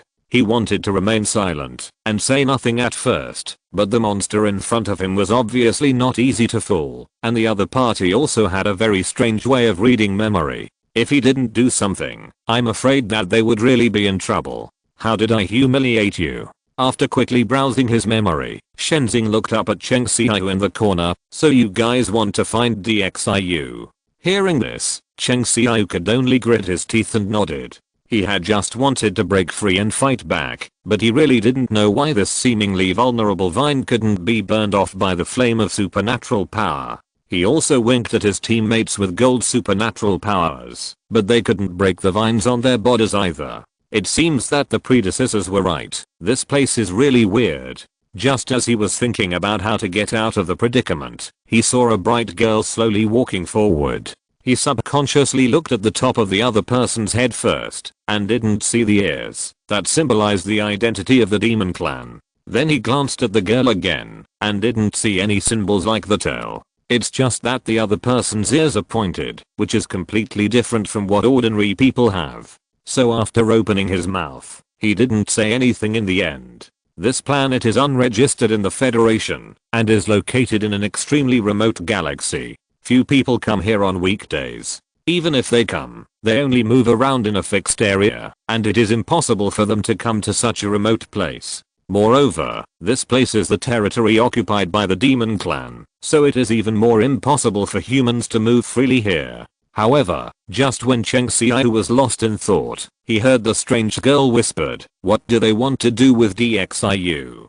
Don't talk, just say half a sentence, it's so anxious." The other party's words were very disrespectful, but the big demon did not get angry, but replied in a cold voice. The people behind them asked them to bring a letter to DXIU, and also attached a token in their pocket to prove their identity. "Oh." Wen Jiu glanced at Cheng Xiao with some displeasure. "Where is the letter? Take it out. I know you put it in the wisdom ring space, so don't think about hiding it." After the words fell, Cheng Xiao widened his eyes in surprise. Could it be that his inference just now was wrong? Was the girl in front of him really a human? These demons didn't know the existence of the wisdom ring, so when they searched them earlier, they only took away the things they left outside. Although their wisdom rings were also taken away, the demons thought they were decorations, and didn't even think about the storage space. Seeing that these people were silent, Wen Jiu opened the door, and shouted to the outside, "Cat Chief, please give me the rings you just searched." In less than a minute, she got the wisdom rings belonging to these people. There were more than 10 people locked up in the room, so there were more than 10 wisdom rings. But it didn't matter, she had plenty of time and patience, and she could look for them slowly. Cheng Xiu watched Wen Jiu fiddle with the wisdom ring nervously, and he noticed that the other person was also wearing a wisdom ring on his slender finger. So he quickly said, "Girl, we are all soldiers from the military district. We have no ill will towards these monsters."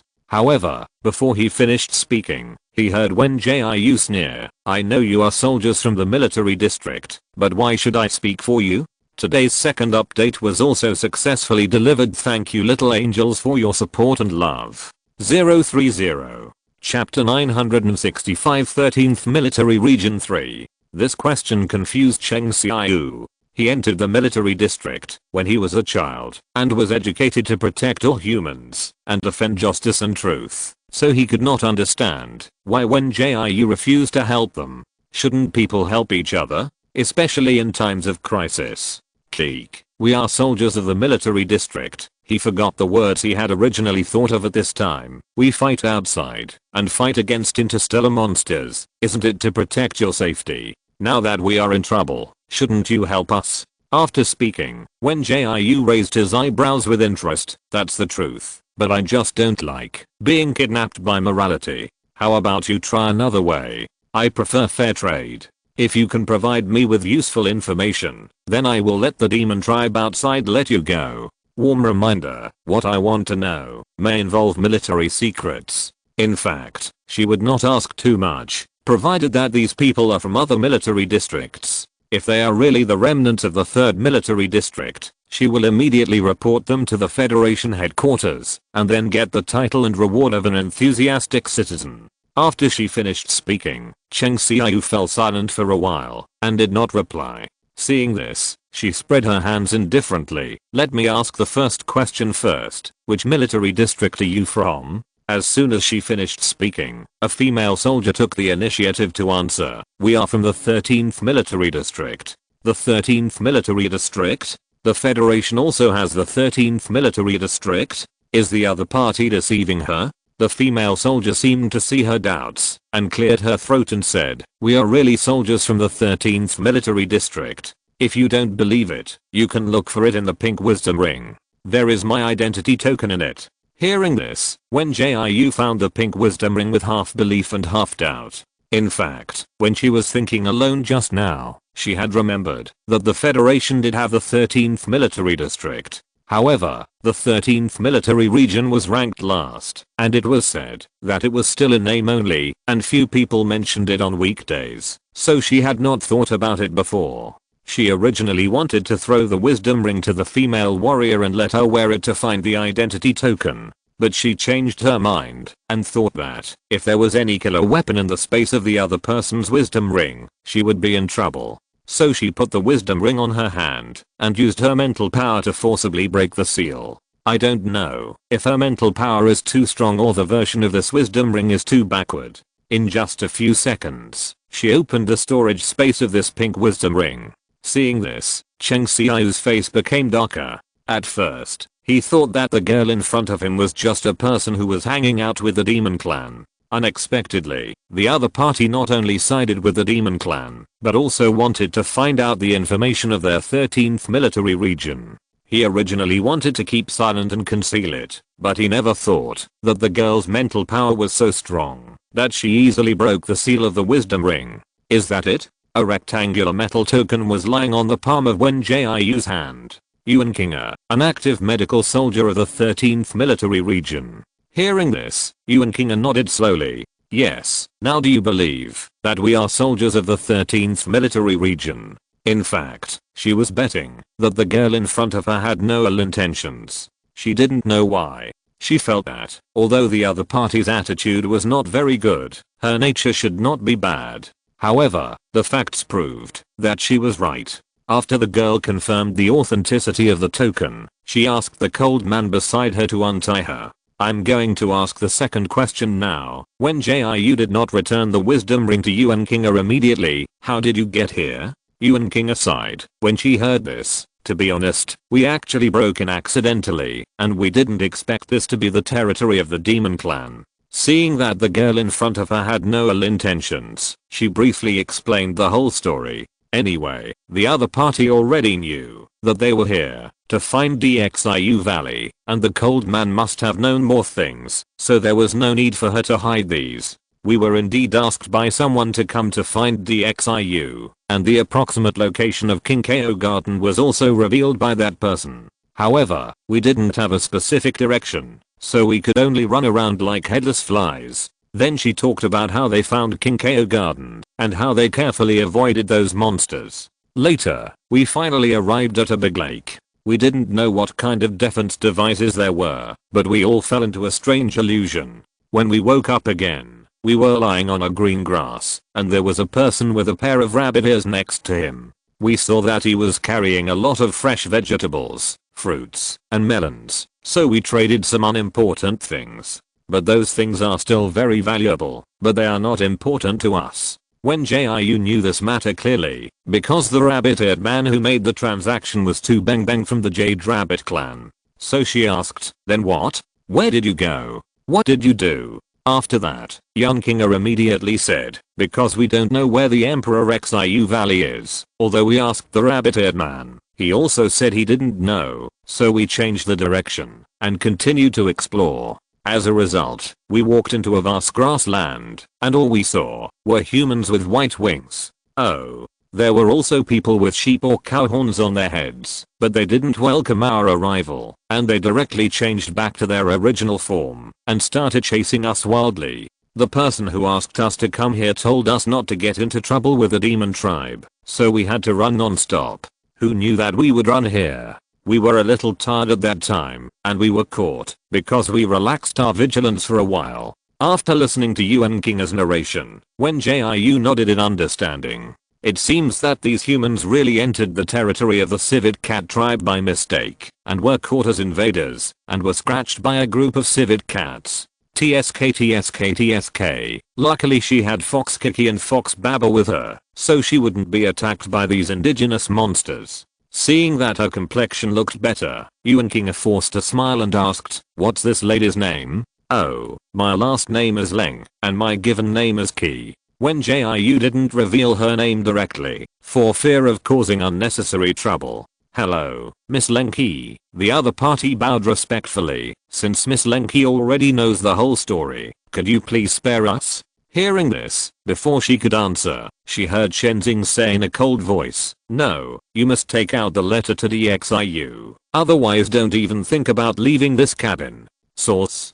Today's third update has also been successfully delivered. Thank you all for your support again. 030. Chapter 966 The Strange 13th Military Region 1. When Jiu also wanted to know the purpose of these people looking for DXIU, so she did not stop Shenzing from asking. But as soon as the other party finished speaking, Yuan Kinga lowered her head and did not speak. Seeing this, she stood aside, as if watching a good show. Are you looking for DXIU to do something bad? No. We have no ill intentions. Yuan Kinga immediately shook her head and replied, Miss Leng, I guess you have heard of our 13th military region. When she heard this, she raised the corner of her mouth. To be honest, I haven't heard of it much. If she heard it often, she would not have forgotten that the Federation also had the 13th military region before. After she finished speaking, she saw that the smile on Yuan Kinga's face was stiff. The other party originally wanted to use this trick to get close to her, but she didn't expect her to play by the rules.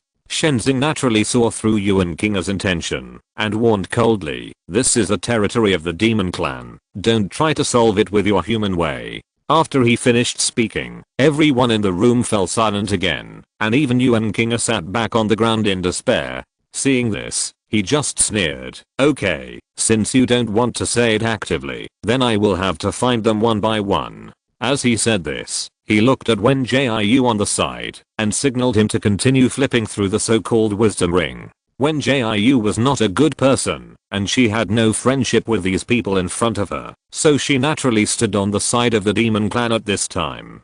In the near future, the Desolate Star will be under her name. Then it was reasonable for her to ask these people about their purpose. So she followed Shenzing's words and began to break the seal of the wisdom ring in her hand. Well, this one doesn't have it. She flipped one and then changed to another. This one doesn't seem to have it either. Seeing this, Cheng Xiao was anxious and angry. Although he kept the letter to DXIU very secret, he could not guarantee that the girl in front of him would not find it. However, what made him most angry was not this matter, but that the other party actually sided with the demons. Oh, it seems to be in this. Wen Jiu put the light blue wisdom ring on her hand and then carefully searched in the wisdom ring space. Just when she was about to find it, she heard the man sitting in the corner say, "Enough. Don't we say it's not okay?" "Okay, why not?" She raised her eyebrows with interest. "If you had this awareness earlier, you wouldn't have been tied up until now." As she said this, she winked at the Mirage Zing beside her and then quietly retreated behind him as a background board. You can't let her be the villain all the time. She cherishes her life. Although everyone in the Federation said that the 13th military region was in name only, she couldn't really take it lightly now that she encountered it. Seeing this, Shenzing just glanced at her helplessly and then looked at the man who spoke earlier. "Tell me, where is the letter?" "In my wisdom ring." Cheng Xiao said this with some gritted teeth. "As long as you let her give me the wisdom ring, I will find the letter for you." Shenzing sneered when he heard this. "You are good at making a wishful calculation. Don't think I don't know that there are weapons in the wisdom ring. If I really let Miss Ling return the wisdom ring to you, I'm afraid you will immediately take out the weapon to fight back." In fact, he didn't know what the wisdom ring was used for before, but fortunately Wen Jiu reminded him in a low voice when he retreated. Although the other party was naughty and unreliable, he was unexpectedly reliable at this time. Cheng Xiao really wanted to get the wisdom ring back and then throw out the weapon to fight back against the demon clan. Unexpectedly, the big demon in front of him was quite smart and didn't fall for his trick at all, which made him fall into silence again. Is it true that, if they want to escape, they have to sell out the military secrets? No, he has been a member of the 13th military district since he was a child, and it is impossible for him to sell out the military secrets. So even if he dies, he will not tell it. Just when he was thinking about the worst outcome, he saw the girl approach the big monster and mutter something. Then the big monster frowned and looked at him from time to time. It's over. Is he going to be eaten by the monster? Before he set out, he heard some rumors that these monsters would eat human flesh. Even so, he would not sell out military secrets. So Cheng Xiao said with a serious expression, "You can kill me or chop me up as you like, but I will not sell out military secrets. Even if you kill me and eat my meat, I will not reveal a single word to you." He thought he had said something cruel, but the girl said with disdain, "That's enough. Do you think you are filming a TV series? Also, who would be interested in your meat? Don't insult our taste. Thank you." Wen Jiu really didn't know what the person in front of him was thinking. He actually thought that she, Shenzing and the demons outside would eat human flesh. "Don't make rumors. Don't spread rumors. Thank you. But don't try to struggle," she said, and took out a rosewood box, "because I have found the letter." Seeing this, Cheng Xiao widened her eyes in surprise. How? How is it possible? Why is it impossible? If it wasn't for the wrong timing at the moment, she really wanted to roll her eyes. I don't know if the 13th military region is weak in name, or if it's just the group of people in front of her who are not very smart. This is a letter that is protected by life. How can it be put in such a precious box? And the words DXIU are engraved on it, for fear that she doesn't know that it is for DXIU. Although it is engraved in monster characters, she can still recognize it. And this stupid man in front of her, he doesn't know to pack the box. Let's just say it's covered up. We can't really use the ZG space as a safe. You. Cheng Xiao was so anxious that she couldn't speak for a while and stuttered for a long time without uttering a word. Seeing this, Wen Jiu handed the box to Shenzing and then spread his hands helplessly. Don't say you. In this case, there is no need for her to offend these people. If there is a place to use it in the future, she can still use it as a personal favor. The best friend of Emperor Xiu, Cheng Xiu, who was originally disheartened, regained his vitality in an instant. Is it true? He thought his mission was going to fail, but he didn't expect that there would be a silver lining. Source today's first update has been successfully delivered. Please check it out. Little Angels. 030. Chapter 967 The Strange 13th Military Region 2. Heh, don't even think about trying to make friends with me, Shenzing said, and his legs turned into smoke. I'll go out and take a look at this letter first. You can continue chatting inside. After saying that, he completely turned into a puff of smoke and disappeared in front of everyone in an instant. He left easily, and it was Wen Jiu's turn to clean up the mess. Cold 7th Miss, Cheng Xiu asked nervously, so what you just said is true? Hearing this, Wen Jiu wanted to find Shenzing and beat him up. She originally wanted to take the opportunity to leave the stall to Shenzing and then go outside to find Tu Marxu for a stroll. But Shenzing saw through her intentions and got away before her. Damn it, it's really too damned. What else? Do I have to lie to you? When she was unhappy, her attitude would be worse. You have all fallen into such a situation. What's the point of me lying to you? After saying that, Cheng Xiu smiled awkwardly and said, that's right. Then, will this Lord Shen deliver the letter to DXIU? He no longer cared when he could be untied. He just wanted to know whether the letter could be delivered to DXIU. This is their most important task, which concerns the future of the 13th Military Region. In order to find the headquarters of DXIU, a total of 10 teams were sent, but only their team successfully entered the Kinkeo Garden. In short, they are the hope of the headquarters. Will it? It depends on the mood of Lord Shen. Wen Jiu pondered silently, and she still didn't say that DXIU had fallen into a deep sleep. Since she couldn't tell the truth at the moment, it would be better to blame Shenzing. With his unpredictable temper, he would definitely be able to send these people away. Okay, Cheng Xiu's originally bright eyes dimmed again. I hope Lord Shen can help us deliver the letter. Hearing this, she couldn't help but ask curiously, why do you have to deliver this letter? And how did you find this planet? Although humans occasionally come to this planet for tourism, those humans don't know about the existence of the demon race. So she was very curious about how these people in front of her found this planet, and how they knew so many things. Because Cheng Xiu fell into a depressed state again, the person who answered her changed to Yuan Kinga. What? You have been living on this planet? When Jiu opened his mouth in shock. She originally thought that these people were here to deliver a letter and had been looking for a long time before finding this planet, but she didn't expect that they had been living here all the time. After saying that, Yuan Kinga nodded blankly. Yes, we have lived here since we were young. Now she was really confused. Isn't this an uninhabited planet? Seeing that she remained silent and did not reply, the other party briefly explained, we really have lived here since we were young, but we seldom go out. We usually stay in the headquarters base and basically don't deal with these monsters. Keek, but this planet is an uninhabited planet. She felt that her thinking was a little confused for a moment. Wait, headquarters base? You mean, the headquarters of the 13th Military Region is here? Hearing this, Yuan Kinga nodded blankly again and replied, yes, our headquarters is here, but it is built in. Before the other party finished speaking, Cheng Xiu interrupted hurriedly, Kinga, who allowed you to reveal so much to outsiders? Have you forgotten the rules of the military region? Brother Cheng, don't say that to Sister Yuan. When Jiu just learned Cheng Xiu's name from Yuan Kinga, Sister Yuan just thinks I look kind, just wanted to talk to me more. Actually, Yuan Kinga just talked a lot, and there was nothing particularly confidential. Although the other party talked a little more, she still knew a lot in her heart. And Yuan Kinga didn't really say that without a brain. The other party just wanted to get close to her in this way. After all, no matter how many sweet words you say, it's not as good as being honest. Hearing this, Cheng Xiu was stunned for a moment before answering. Kinga rarely sees outsiders on weekdays, so she thinks you are a good person.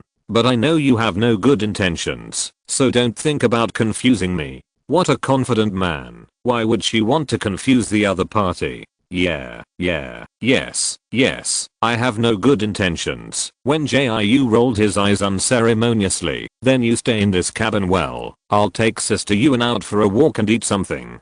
After she finished speaking, she grabbed Yuan Kinga and then took her out of the cabin. Just as they stepped out, they saw two Marksu squatting at the door.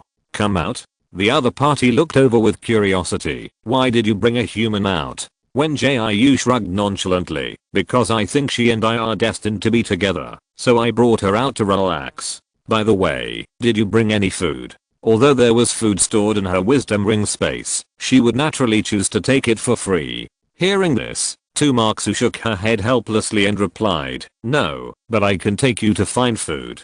Although he rarely comes to the territory of the civet cat tribe, he is still good at finding food. You know, many rare plants in the jade rabbit tribe were all brought back by him running around. It's not necessary. When Jiu looked at the civet cats standing not far away, can't we ask them for some? He knew what the other party was up to when he heard this. My suggestion is not to ask, because these civet cats love to eat porridge the most. No matter what ingredients they have, they will turn into strange porridge. He had a psychological shadow on the civet cat's porridge. He thought that he had tried it once out of curiosity, but he had to stay in the toilet all night after returning to the Jade Rabbit clan. This kind of sour and refreshing experience is enough once.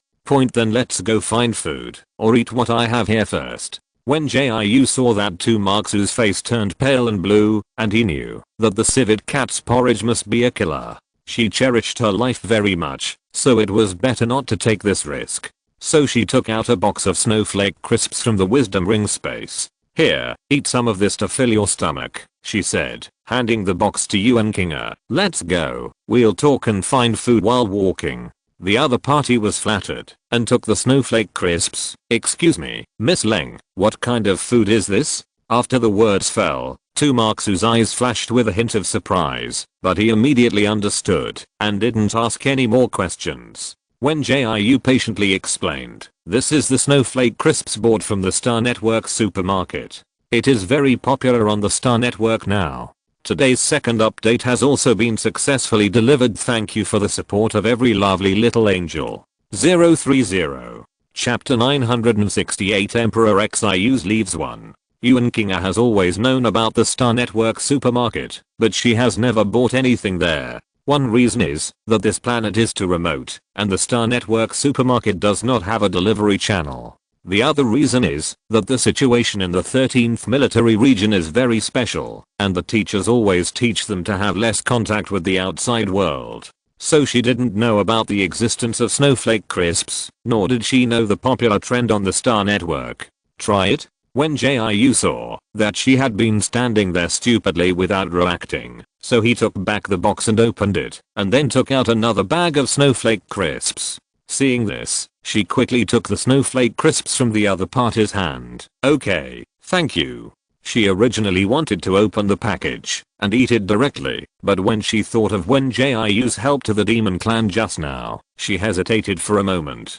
Don't worry, it's not poisoned. The other party picked up a piece of snowflake crisps and threw it into his mouth and stuffed a piece into the rabbit-eared man next to him. See? It's not poisonous. When she heard this, she couldn't help but smile awkwardly, and then she picked up the last piece of snowflake crisps and took a careful bite. The crispy snowflake crisps made a slight crackling sound, followed by a soft and magical taste. The aroma of pistachios interweaves with the sweet and sour taste of cranberries, and the unique burnt aroma of biscuits spreads on the tip of the tongue. Yuan Kinga has never eaten such delicious food before, and she can't help but fall into the sweetness of the snowflake crisps. Although the cafeteria at the headquarters also cooks dishes and snacks, it is rarely made due to the shortage of supplies. Moreover, the snacks in the cafeteria are not as delicious as this snowflake crisp, which makes her unable to help but open a bag after eating one. Seeing this, Wen Jiu turned his head and looked at Rabbit Marksu beside him. Let's go. Eating snacks alone is not enough. We still have to get some vegetables and fruits to eat. So the two of them and the rabbit walked deep into the forest and found a lot of wild fruits and non-toxic mushrooms. As the saying goes, sharing food can bring people closer. After eating a lot of snowflake crisps, Yuan Kinga was not as wary of Wen Jiu as before and took the initiative to talk about things about the headquarters. Of course, she still knew what she was doing and she would never reveal a word that she shouldn't say. That is to say, all the soldiers of the 13th military district live on this planet and have never left. Wen Jiu asked in surprise. Hearing this, she nodded slowly. Probably. Anyway, that's what the teacher said. No wonder there is no information about the 13th military district on the Star Network, the other party said, while washing the wild fruit. But if the headquarters of the 13th military district is established here, then this planet should not be defined as an uninhabited planet. To be honest, this question was asked to her, but she still answered seriously, then I don't know. With her status and identity, she couldn't know more. It's okay, eat first. Wen Jiu said, and handed over the wild fruit. She could see that Yuan Kinga was not an important person, so the other party must not know much information. If she really wanted to know more, she would have to pry Cheng Xiao's mouth open. But for now, let's solve the problem of eating first. But when she lowered her head to wash the wild fruit, Tu Marxu came over carefully. What does she mean by the military region headquarters? I'll explain it to you slowly when we get back later. She stuffed the washed wild fruit into the other's mouth. Now, just eat well, and don't ask so many questions. Tu Marxu had never come into contact with these words, so she naturally couldn't explain them clearly for a while. Rather than arousing Yuan Kinga's suspicion by talking here, it would be better to wait until she returned to the Jade Rabbit clan to explain slowly. Fortunately, Tu Marxu was a sensible rabbit. After listening, he squatted aside to eat the fruit. After they were full and satisfied, they returned to the wooden house. I saw the Mirage River floating at the door unhappily. From a distance, he looked like a male ghost who came to claim his life. Seeing this, Wen Jiu took the initiative to step forward and ask, "What's wrong? You look as bad as a pig's liver." Point, you are the pig's liver. Shenzing was really annoyed by Wen Jiu's mouth. Every time he opened his mouth, he could make him angry. As soon as he finished speaking, Wen Jiu shrugged. "If you say so, then it is. So why do you look so bad?" Point, forget it. He glanced at Yuan Kinga behind Wen Jiu and winked at Tu Marxu next to him, and then directly swept away Wen Jiu, who was about to eat melon. After he flew away with the other party for a distance, he landed steadily and continued to worry. Wen Jiu was caught off guard and fell down without any preparation. For a moment, she felt a little dizzy and couldn't tell the directions. She simply collapsed and lay on her back on the grass.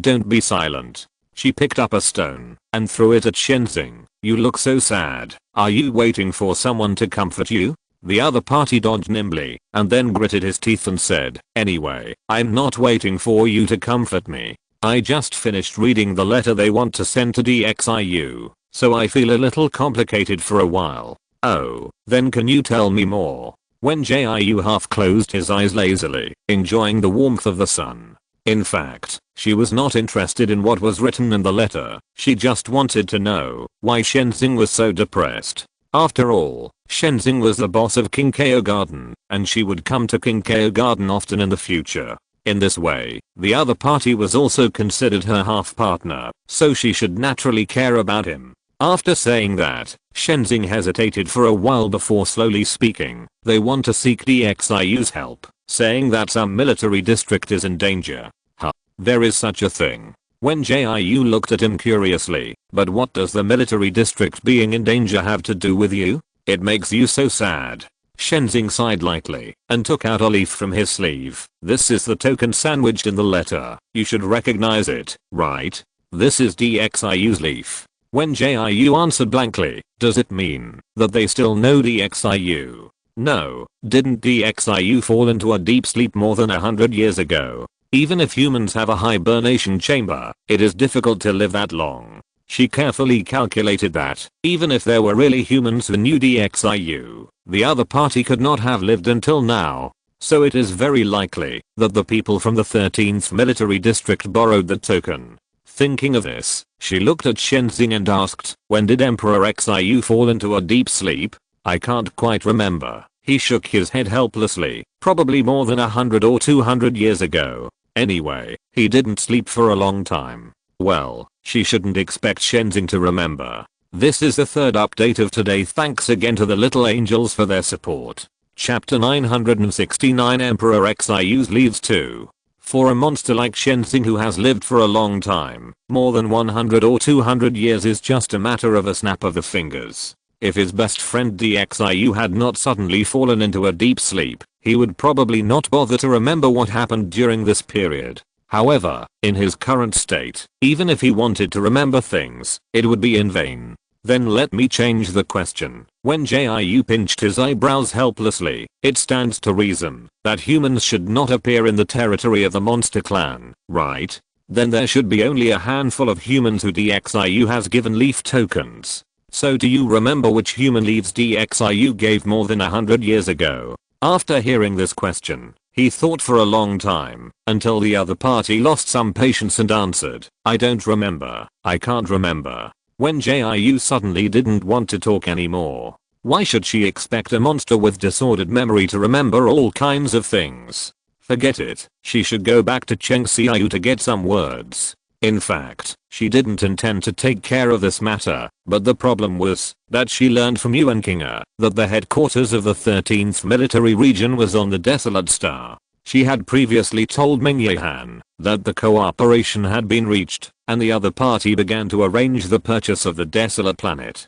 In simple terms, someone had settled down on the planet she wanted to buy, so she had to investigate these people clearly. Otherwise, if something big happened here in the future, her tens of millions of star coins would be wasted. Then you don't remember anything. What are you worrying about? She said as she sat up with a somersault. Seeing this, Shenzing rarely showed a trace of helplessness. It's because I don't remember, so I feel so melancholy. If I can recall the past, I can tell whether what those humans said is true or false. First of all, it is impossible to fake the leaves of Xiu, so the people who entrusted these humans to find Xiu are very likely to have really known Xiu in the past. But the problem is that he can't remember, so he doesn't know how to deal with these humans for a while. If he lets those humans go because of this, if there is any trouble in the future, how can he be worthy of the various monster tribes? But if he really dealt with these humans seriously, he was worried that it would attract more humans and cause unrest. Or if it affected the urgent matters mentioned in the letter, Xiu would definitely have a big fight with him when he woke up. In short, no matter how he handled it, it seemed wrong. How about this? When Jiu sat cross-legged on the grass, supporting her chin with one hand, they can't find Xiu for a while anyway, so why don't you go and help them yourself? First, you can go to the territories of these humans and find out if what they said is true. If what they said is true, then you can help them within your ability for the sake of Xiu. But if what they said is all false, then you can just wave your sleeves and drive away all these little humans, and you won't have any worries. Second, you can also explain to the civet cats and other frightened monsters, saying that you went to the human territory to protect them. In this way, the monsters will not think that you are partial to humans, but will think that you are a good monster who is conscientious and responsible, and can live their lives peacefully. Isn't this the best of both worlds? Do you want to consider it? After she finished speaking, she propped up her face and looked at the Mirage Galaxy.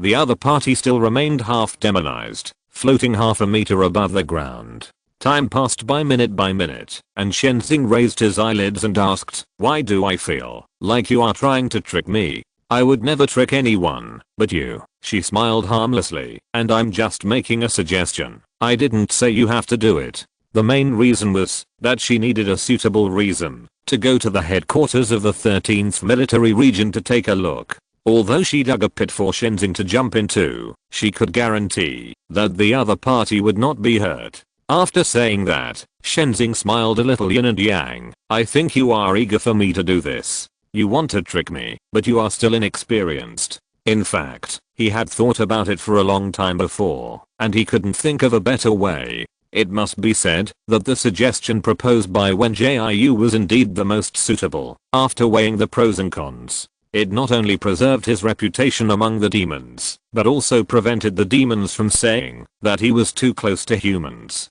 It also allowed him to find out whether what these humans said was true, so that DXIU would not get angry with him because of this matter after waking up. If DXIU is really friends with the person holding the token, then he will be driven out of DXIU Valley. Although he doesn't care about his reputation, he still has to consider other monsters. Otherwise, the problem of humans here has not been solved yet, but the monsters in their monster tribe will start to quarrel first, which is too embarrassing. After hearing what Shenzing said, Wen Jiu just spread her hands indifferently. She knew that the other party was not stupid and would not fall into the trap easily. But it doesn't matter, Shenzing has only this one choice, because the other party has to consider the monsters and DXIU who is close to humans. So no matter how smart Shenzing is, he has to fall into her trap obediently. Forget it, let's do as you say. Shenzing finally chose to join the trap, but I have a condition.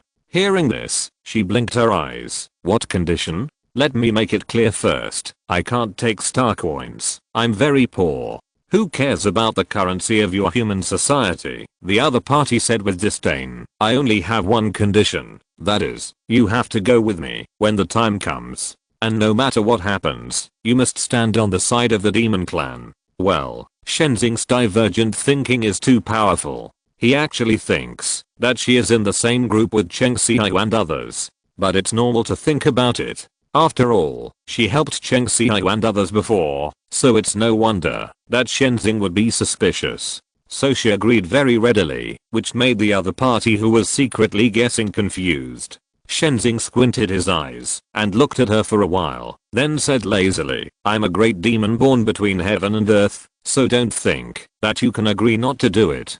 Don't blame me for not warning you. If you disobey, you will be punished. After that, Wen Jiu raised his hands indifferently. Yes, I got it. Lord Shen. Do I look like the kind of person who goes back on my word? I will naturally keep my word and will not disobey it.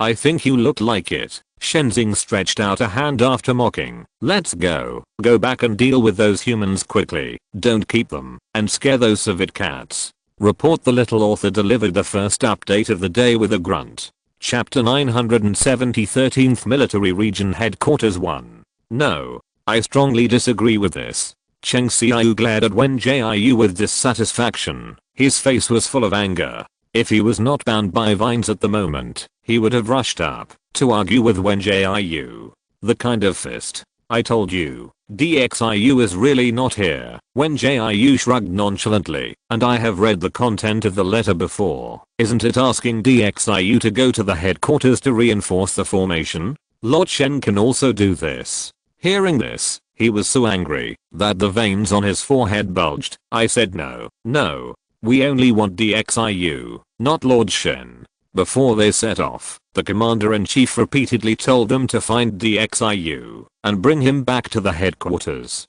What if he brought back an unknown demon tribe and caused trouble for the headquarters? What should they do? Besides, the situation of the 13th military region is special. Unless it is a last resort, it is absolutely impossible to let outsiders know the location, let alone bring outsiders into the headquarters. TSK, why are you so stubborn? Tu Marksu, who was eating mushrooms at the side, couldn't stand it anymore. We really didn't lie. You can't find DXIU. And Lord Shen's research on the formation is deeper. Even if you really go to DXIU for help, DXIU will push Lord Shen out to you. You have to know that King Ko Garden has been safe and sound for so many years, but it is all thanks to Shenzing's patience in maintaining the operation of the formation. Even the formation in DXIU Valley was all set up by Shenzing. So when it comes to formations, Shenzing is really better. After Tu Marksu finished speaking, Cheng Xiao stubbornly lowered his head and didn't say anything. Seeing this, Wen Jiu rubbed his eyebrows helplessly. Although she recommended Shenzing with a little selfishness, she didn't say that with the intention of sabotaging. She could understand Cheng Xiao's thoughts on protecting the military region, but the problem was that DXIU fell into a deep sleep a long time ago. Even if she really took Cheng Xiaoyu to Emperor Xiu, it would be a waste of time and effort. In this case, it would be better to choose Shenzhen directly. If the formation of the 13th Military District headquarters really needs to be reinforced and repaired, Shenzhen and her ability are 80% sure that they can handle it. Miss Leng, how about you find my communicator? Yuan King saw that the atmosphere was tense, so she smiled and proposed a solution. After all, it's not a solution to continue to stalemate like this. It's better to ask our commander-in-chief. If the commander-in-chief and the teachers agree, then we will take you and Lord Shen back to the headquarters. As soon as she finished her words, Cheng Xiaoyu roared, Yuan King, have you memorized the military district regulations? Anything related to the military district is not allowed to be disclosed to outsiders. Are you really not afraid of being punished by the commander-in-chief? It would be better if the other party didn't mention this. She felt particularly wronged when he mentioned it. She just wanted to complete the task as much as possible and find a way to repair the formation as soon as possible. Of the 10 teams that came out to look for DXIU, only this one is left. She can't just let Cheng Xiaoyu die. Once the formation protecting the headquarters fails, those people will quickly chase after them. The 13th military region is already struggling to survive, so how can it withstand another encirclement and suppression by those people? Instead of waiting for the failure of the formation to bring about destruction, it is better to be brave and let go and gamble. So she took a deep breath and shouted back with confidence, if I can keep the formation of the headquarters running, no matter how the commander-in-chief punishes me, I will accept it. After saying that, Cheng Xiaoyu was so angry that she clenched her fists. I shouldn't have agreed to let you join the team. You women are too emotional, so it's easy to lose your mind and be deceived. As soon as he finished speaking, the teammates who were silent were shocked, and they all turned their heads to look at him. One of the female teammates spoke directly, Cheng Xiaoyu, do you really think you are so great just being a captain? If Yuan King's brother hadn't been accidentally injured, how could someone like you be the captain? Brother Yu, that's enough. Another male teammate was also somewhat dissatisfied. Aren't there a lot of sentimental men? You can discuss with Yuan King, but there is no need to engage in gender attacks. They were all silent just now, but now they were talking non-stop, which made Cheng Xiaoyu, who was already in the wrong, very angry. So he looked at Yuan King with even more resentment. I shouldn't have agreed to let you join the team. A woman who is easily swayed by emotions is not suitable for missions. Wen Jiu, who was watching the show on the side, was unhappy when he heard this. Why did they start gender attacks when they were just arguing? I think you are the one who is easily swayed by emotions. She strode forward and then looked at Cheng Xiaoyu coldly. Yuan King was thinking about the military region, so she proposed to ask the commander-in-chief. Although her behavior violated the regulations of the military region, her starting point was good anyway. But you are thinking about protecting the military region with all your heart, but you don't even have the ability to protect yourself. You just know how to be incompetent and furious here. She really couldn't stand this kind of person who started gender attacks without reason. Fortunately, among these people, only Cheng Xiaoyu was not normal. The others were still okay. At least they knew to speak for Yuan King. So after she finished speaking, she found the communicator mentioned by Yuan King and handed it to the other party. Seeing this, Yuan King leaned forward gratefully. Thank you Miss Leng for speaking for me. I will contact the commander-in-chief right away. As she spoke, she opened the small metal cube in her hand, and after searching for a signal for a while, she finally contacted the headquarters. Please transfer it to the commander-in-chief for me. I have something urgent to report to her. Out of respect and trust, she did not avoid Wen Jiu and others. Seeing this, Tumaxa lowered her voice with curiosity and asked, that small cube can actually communicate with people? Well, but few people in the human world use it. Wen Jiu also deliberately lowered his voice. Everyone uses the wisdom ring to communicate when they have something to do. Anyway, she hadn't seen such a communication device for a long time. If the metal cube in Yuan King's hand was not very unfamiliar, she would have mistakenly thought she saw a mobile phone. Just as she was discussing with Tumaxa in a low voice, she suddenly heard a cold female voice. T07 team, what do you want to report? Hearing this, Yuan Kinga couldn't help but tremble nervously, but she still mustered up her courage and briefly explained the whole story and the team's current situation. Source. Today's second update has also been delivered steadily. Please check it out. Little Angels. =W=. If you're listening to this novel on a channel other than Fanfic World, it means they downloaded and uploaded it without effort. We cordially invite you to visit our channel, Mundo Fanfic Novelos. There you'll find the original version of this story and you can explore many other novels of various genres. We're waiting for you to immerse yourself in a world of incredible novels. Chapter 971, 13th Military Region Headquarters 2. When Lan Xinyao hung up the call, her face was dauntingly serious. This made everyone in the conference room lower their heads silently to reduce their presence. Seeing this, she couldn't help but sneer. Weren't you very enthusiastic when you shouted to move the base just now? Why are you all pretending to be dumb like quails now? Come on, put away your cowering looks now. Have you heard the news sent back by the T07 team? Now I will give you 10 minutes to discuss it. As soon as she finished speaking, everyone was still silent. So she raised her hand and pointed to the clock next to her. There are still 9 minutes and 50 seconds left. If you don't want to discuss it, just say it directly so that I can tell the T07 team to ask them to invite that Lord Shen back. After she finished speaking this time, someone bravely said, "Commander-in-Chief, I think this is inappropriate." After the other party explained his point of view, many people whispered in agreement. It's nothing more than thinking that outsiders or monsters cannot be allowed to enter the headquarters base, otherwise it will violate the regulations of the military region. TSK, seeing that the headquarters base is about to be lost, you are still here talking to me about military regulations? Lan Xinyao glanced around with contempt. Weren't you just clamoring to relocate? Isn't relocation a violation of military regulations? She had just finished speaking when a woman mustered up the courage to say, there is a 35% probability that the base can be relocated, which can ensure the safety of everyone in our military region. And if we let a demon who we don't know the details of come in, there is an 85% probability that something will go wrong. Hearing this, she softened her tone and replied, Xiaolin, I know you always like to calculate the probability before making a decision,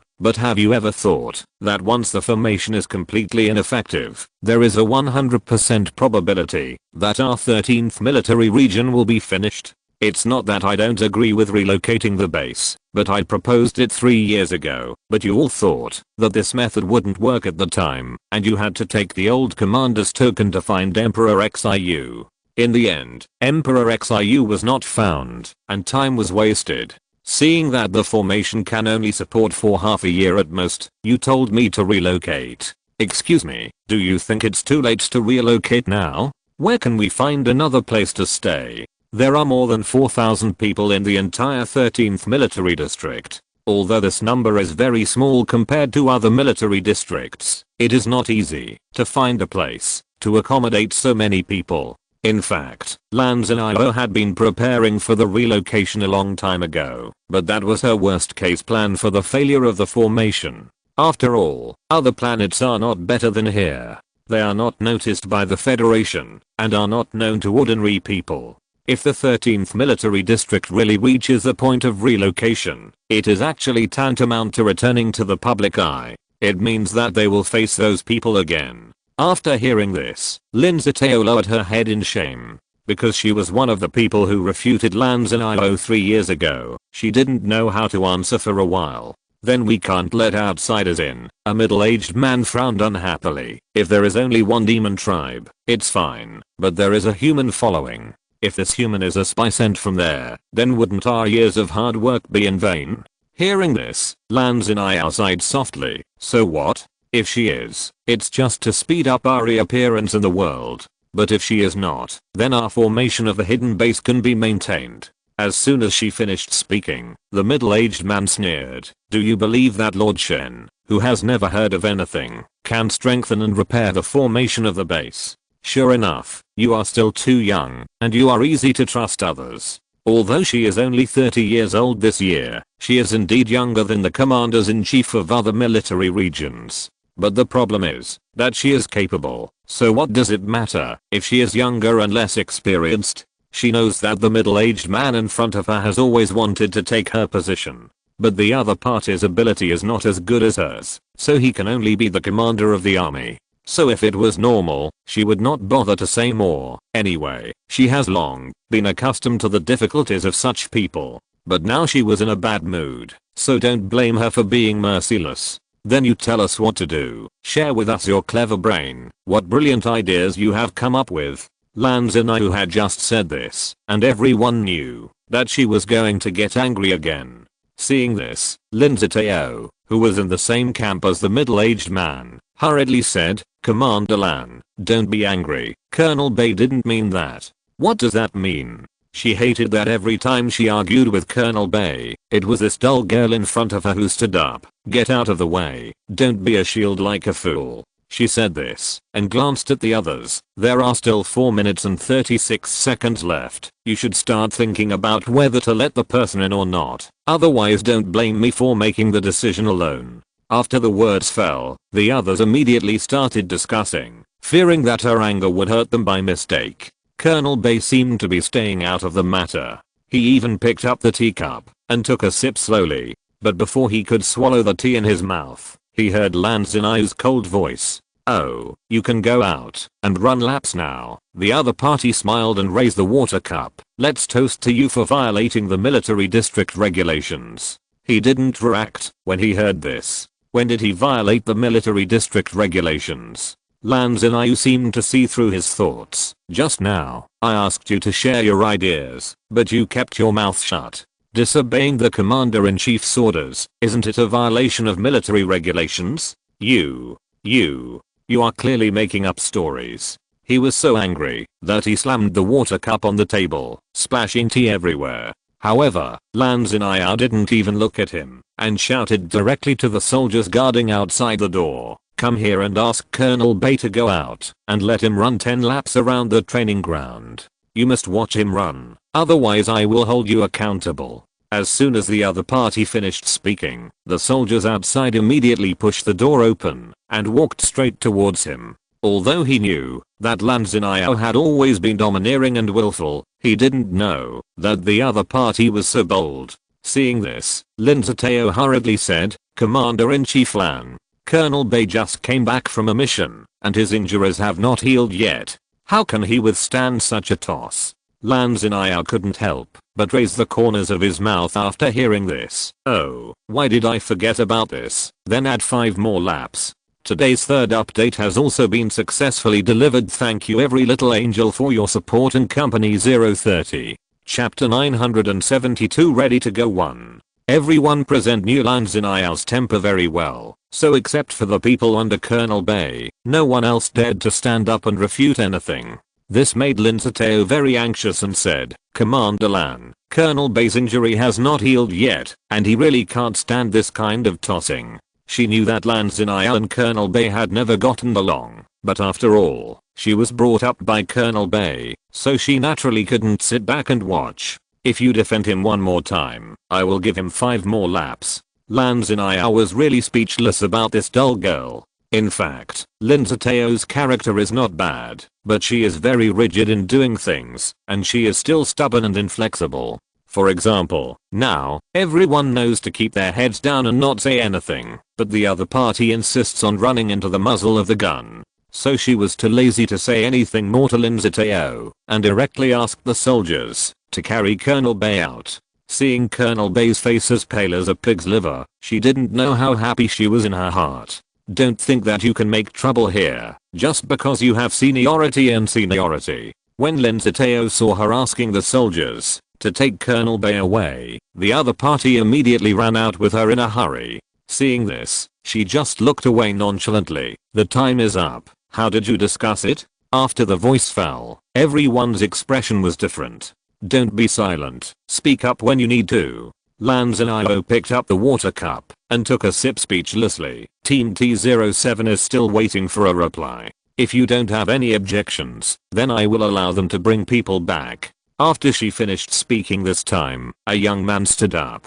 "Commander Lan, first of all, I think your idea is very good. It can be said to be the most suitable plan at present. The other party flattered him as soon as he opened his mouth. But I think we can vote on it. If the votes are overwhelming, we can adopt your idea. Hearing this, she looked over with interest. If the votes are too few, and it doesn't pass, what method are you going to use to solve it? Are you not going to reply to the T07 team? The man obviously didn't think of this, and was immediately choked by her and was speechless. He could only sit back in his seat with a red face. Since you can't think of a better way, then I will let the T04 team bring people back first. Don't look like you are in trouble. This place is our base anyway. Are you still worried about being bullied in your own territory? She really didn't understand why these people had so many concerns. They were really isolated from the outside world for a long time and everything they did was very rigid. As soon as she finished speaking, several people standing on her side quickly agreed. Because she had just dealt with Colonel Bay and confronted the man who proposed the vote, the others did not dare to express their opinions for a while and could only nod silently to show their agreement. Team T07, I order you in the name of the Commander-in-Chief of the 13th Military Region to bring back the target person you mentioned within 7 days. Team T07 Yuan Kinga received it. I will definitely complete the order. After Yuan Kinga replied to the news from the headquarters, the big stone hanging in her heart finally fell to the ground. Because the method she proposed is actually very risky, most people in the headquarters will definitely not agree. So when she was waiting for the reply from the headquarters, she was always very worried and uneasy. Fortunately, there was a Commander-in-Chief Lan Zhao who could suppress those rigid and pedantic people. Miss Leng, our headquarters just sent a reply. She looked at Wen Jiu eagerly. They agreed. Hearing this, Wen Jiu nodded and replied, that's good. When do we leave? She estimated that she had to go back to the Jade Rabbit clan and tell Chu Jiayan about this. Otherwise, if she disappeared inexplicably, the other party would definitely be anxious to the point of going crazy. Tomorrow, is that okay? Yuan Kinga pursed her lips impatiently. It's mainly because the Commander-in-Chief asked us to return to the base within 7 days. The time is a bit tight. If we don't set off as soon as possible, it will definitely be too late. After hearing this, she did not answer in a hurry, but pulled Shenzing back to the corner to communicate. Can you leave Kinkeo Garden? And I don't know how long it will take to go there. Can you hold on in your current situation? She had heard from Tu Marxu about Shenzing's situation before. The other party hibernated by DXIU for 9 out of 10 days. However, it is called hibernation, but in fact it is to cut off contact with the outside world and enter a state of selfless cultivation. In fact, with Shenzing's cultivation, he hardly needs to practice. The other party is a great demon born naturally between heaven and earth. After having consciousness, he has powerful power. The reason why Shenzing did this is mainly to keep his emotions stable. Any creature will naturally calm down as long as it stays by the XIU side and can also forget all worries and sorrows. Why not? Shenzing glanced at her with some dissatisfaction. It seems that Zuxu, this big mouth, really tells you everything. Hearing this, Wen Jiu immediately put on a harmless smile. But I didn't tell other people or monsters, so Lord Shen, you can rest assured. As soon as she finished speaking, Shenzing snorted, HMPH, if you dare to say anything outside, I will throw you out of the green grass garden immediately. Anyway, you don't need to worry about my affairs. Go and tell that human, now that we will set off early tomorrow morning. Okay, she agreed and walked towards Yuan Kinga. I just agreed with Lord Shen that I will set off with you early tomorrow morning. Without waiting for the other party to answer, she added, but you have to stay in the wooden house today. A monster will come to bring you food later. Okay. Yuan Kinga smiled happily at first, and soon returned to her serious expression. Then can the restraints on my teammates be removed? After hearing this, she looked towards the Mirage Galaxy, but the other party turned into smoke again, and disappeared in a moment. Seeing this, she could only take a deep breath to stay calm. I'm sorry, I can't make a decision on this matter, but you don't have to worry too much. I will go out and say a good word for you. Thank you, Miss Leng. The gratitude in Yuan Kinga's eyes was about to overflow.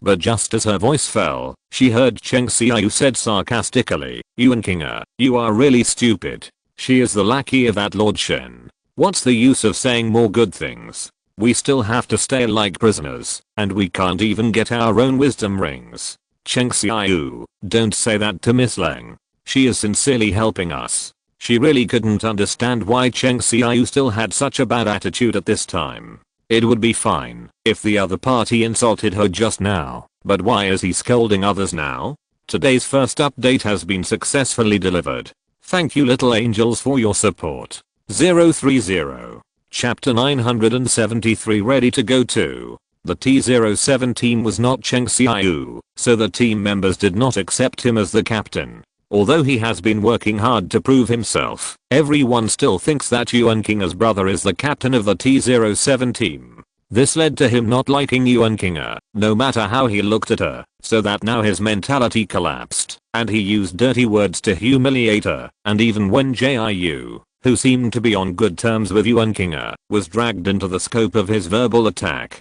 However, Wen Jiu was not a good-tempered person, and would not choose to ignore like Yuan Qing. She didn't even bother to say more to Cheng Xiaoyu, and just walked up and slapped him twice. The loud sound shocked everyone else. The first palm is for your gender discrimination. She glared at Cheng Xiaoyu unhappily. The second palm is for you insulting Yuan Qing. As she said that, she raised her hand and slapped Cheng Xiaoyu again. The third palm is for you offending your cold aunt.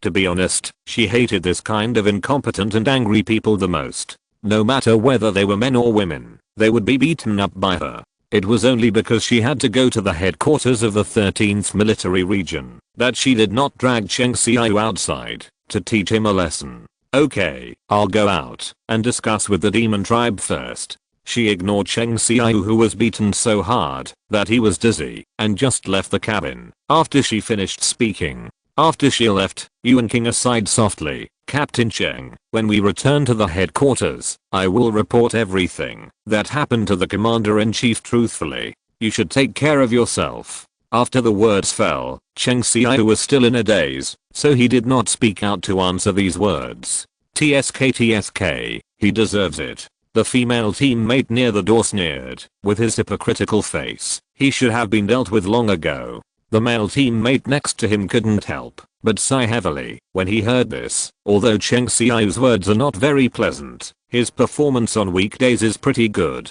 Don't add fuel to the fire here. Old Zhu, you are wrong. Another male teammate immediately retorted dissatisfiedly. Cheng Xiaoyu is indeed to blame. If he doesn't pay attention to this mouth, he will be slapped by Miss Leng today, and he will be thrown into the jungle by the commander-in-chief tomorrow. Yuan Qing started to get goosebumps when she heard the word dense forest. It was the most terrifying place in the headquarters base, so it was called a forbidden area by the teachers. She had heard many legends about the dense forest since she was a child, and each one could be used as a childhood shadow. Before she could change the subject, another male teammate interrupted. Stop talking. The commander-in-chief will handle Cheng Xiaoyu's case. We should think about what to say when we go back. I just told the headquarters some things, so you can have a good rest now, she said while checking the injuries of her teammates. Fortunately, those monsters didn't hit them hard. You are all slightly injured. I will go to Miss Leng to ask for mercy and bring back some ointments for you to heal your injuries. As soon as she finished speaking, Wen Jiu pushed the door open. The other party had a polite and gentle smile. I have communicated with those monsters, and they agreed to remove the vines from you. But you still can't leave the cabin, and you must stay here until tomorrow morning. When the members of the T07 team heard this, they couldn't help but smile happily. Although they were still confined to the cabin, at least they were no longer bound by the vines. Yuan Qing bowed several times to Wen Jiu. Thank you, Miss Leng. You're welcome. Wen Jiu smiled and threw a box of nutrient solution from the Ziji space. I'll leave a box of nutrient solution here for you. If you don't want to eat the food of the demon tribe, you can drink the nutrient solution to eliminate hunger. I'll also leave a few ointments for healing external injuries. If you need them, just take them. The demon tribe will come in and remove the vines for you. I'll leave first. After she handed the things to Yuan Qing, she left the cabin again. Just as she said, in just a few minutes, several civet cats came in and untied the vines that bound the members of the T04 team.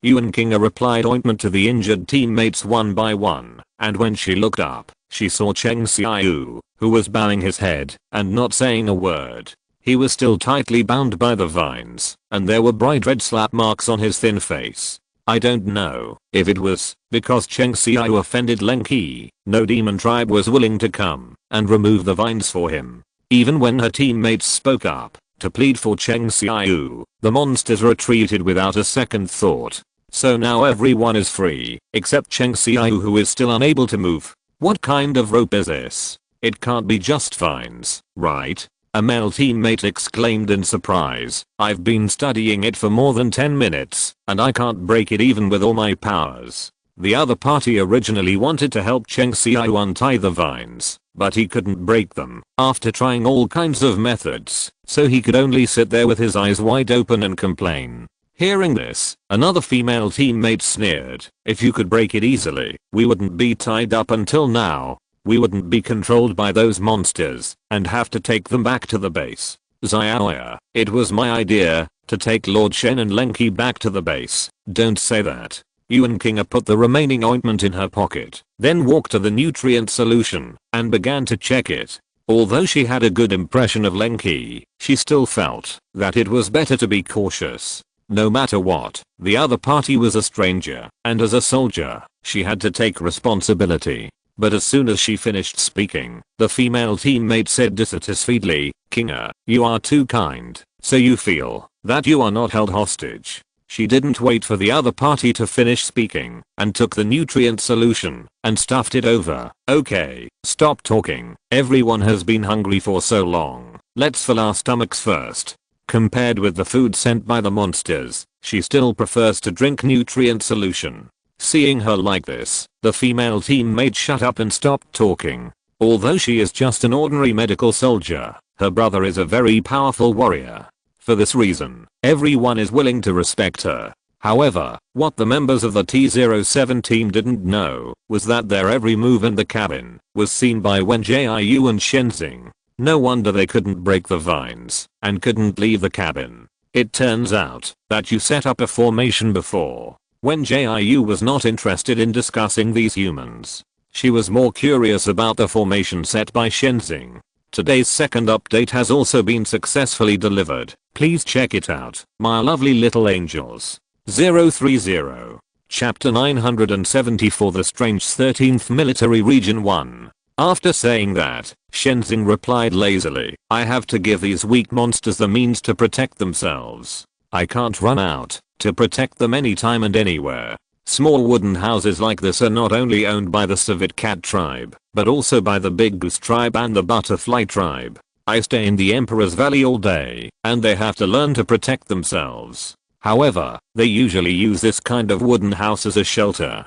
This is probably the first time it is used as a cell. As he spoke, he looked at the Kachiavi beside him. The other party quickly forced a smile to respond to him. Yes, that's right. It was thanks to Lord Shen's safe wooden house that my tribe avoided several attacks by the Flying Tiger tribe. TSK, it seems that the group of tigers in the Flying Tiger tribe are very arrogant. He frowned unhappily. I will definitely go to Menghu Ridge in a few days, and Beihu will teach these stupid tigers a lesson. Although the big monsters agreed not to interfere in the disputes between the small monsters, but the flying tigers always come to King Kao Garden to make trouble. As a great demon who manages King Kao Garden, he should still remind them. The main reason is that the demons in King Kao Garden are too weak and are suppressed by other demons. If the flying tigers always invade like this, how can the demons in King Kao Garden live in peace? Thank you, Lord Shen. Mao Ye bowed happily. It's getting late now. Lord Shen, do you want to stay? After the words fell, Shenzing waved his hand to refuse. No, I will take her and Zuxu away now and come to the civet cat tribe tomorrow morning. As he said that, he signaled to Marksu to change back to his original form and looked at Wen Jiu standing next to him with dissatisfaction. The other party still looked nonchalant, which made him angry. So he put 2 Marksu in his pocket and then carried Wen Jiu like a sack and flew directly into the sky. However, Wen Jiu was still the same as when she came, without making any screams of fear, and she was even in the mood to comment on the scenery. The green grass garden is quite large. I can't forget its edge at a glance. She lay on Shenzing's shoulder without any discomfort. By the way, I didn't expect that you have studied the formations so deeply. I can't even tell the formations you set up. After saying that, the other party flew forward and said coldly, "Is this worth talking about? The gap between you and me is an unbridgeable gap. If the formations I set up can be detected or cracked by you, then my thousands of years have really been wasted. Does that mean you have lived for thousands of years?" She guessed that Shenzing was tricked again, so she hurriedly climbed up the pole. "Then who taught you the formations? It's impossible that you were born with it, right?" The other party was silent for a long time before answering. "I don't remember. Anyway, I learned it when humans were still able to cultivate to become immortals. Unlike today's humans, they can't even fly with swords." After hearing this, she fell into deep thought. It seems that Shenzing really lived long enough. When humans were still able to cultivate to become immortals, it must have been at least 1,000 years ago. However, this planet is different from other planets, and she couldn't tell the time. So she didn't ask any more questions in the second half of the journey, and only went to find Chujian after returning to the Jade Rabbit clan, and told him about the various things that happened in the Civet Cat clan. Although Chujian wanted to go to the headquarters base of the 13th military district with her, the matter was too complicated, and even Tumaksu couldn't go with him, so he finally agreed to stay in the Jade Rabbit clan and wait. As for Husan, he naturally stayed with him. The other party had to take them back to the Snow Fox clan, so it was impossible for him to leave them alone. After discussing it, Wen Jiu opened the light screen panel. She first found Zhu Wangming to tell him about the 13th military district, and asked him to conceal it temporarily, not to make it public in the Burning Flame organization, and just investigate it secretly. Although Yuan Kinga didn't reveal too much information, she could still hear that the 13th military district was deliberately reducing its presence, and even hiding the existence of the 13th military district headquarters. Therefore, before she had investigated it clearly, she didn't want too many people to know about it. The reason why she chose to tell Zhu Wangming was mainly to reassure Yu Rumen. She could have communicated directly with Yu Rumen, but the other party entered the dormant stage for treatment, so she could only find Zhu Wangming as a second choice. "You met someone from the 13th military district? But weren't they destroyed a long time ago?" After Zhu Wangming learned about this, he quickly started a communication with Wen Jiu. Hearing this, Wen Jiu, who had just changed his clothes, replied, "You ask me, who should I ask? How could she know the past of the 13th military district?" Zhu Wangming's words really asked her. Although she had searched for the 13th military district on the Star Network before, there was very little information and intelligence that could be found. She also searched for the 13th military district on Xingbo, but what she found was basically conspiracy theories, or the kind of useless pure speculation nonsense. "Sorry, I'm just a little surprised for a moment." Zhu Wangming paused for a moment before continuing. "As far as I know, the 13th military district disappeared more than 100 years ago. At first, everyone thought that the 13th military district wanted to keep a low profile, so it gradually withdrew from the public eye to reduce its presence. But one day, the Federation headquarters announced that the 13th military district headquarters had been attacked, and all staff members had died. This incident caused an uproar in the Star Network at the time. But I wasn't born at that time, so I don't know many details. In short, after the incident in the 13th military district, the Federation headquarters tried to find a way to reorganize it, but the 13th military district was already at the bottom, and had no foundation left.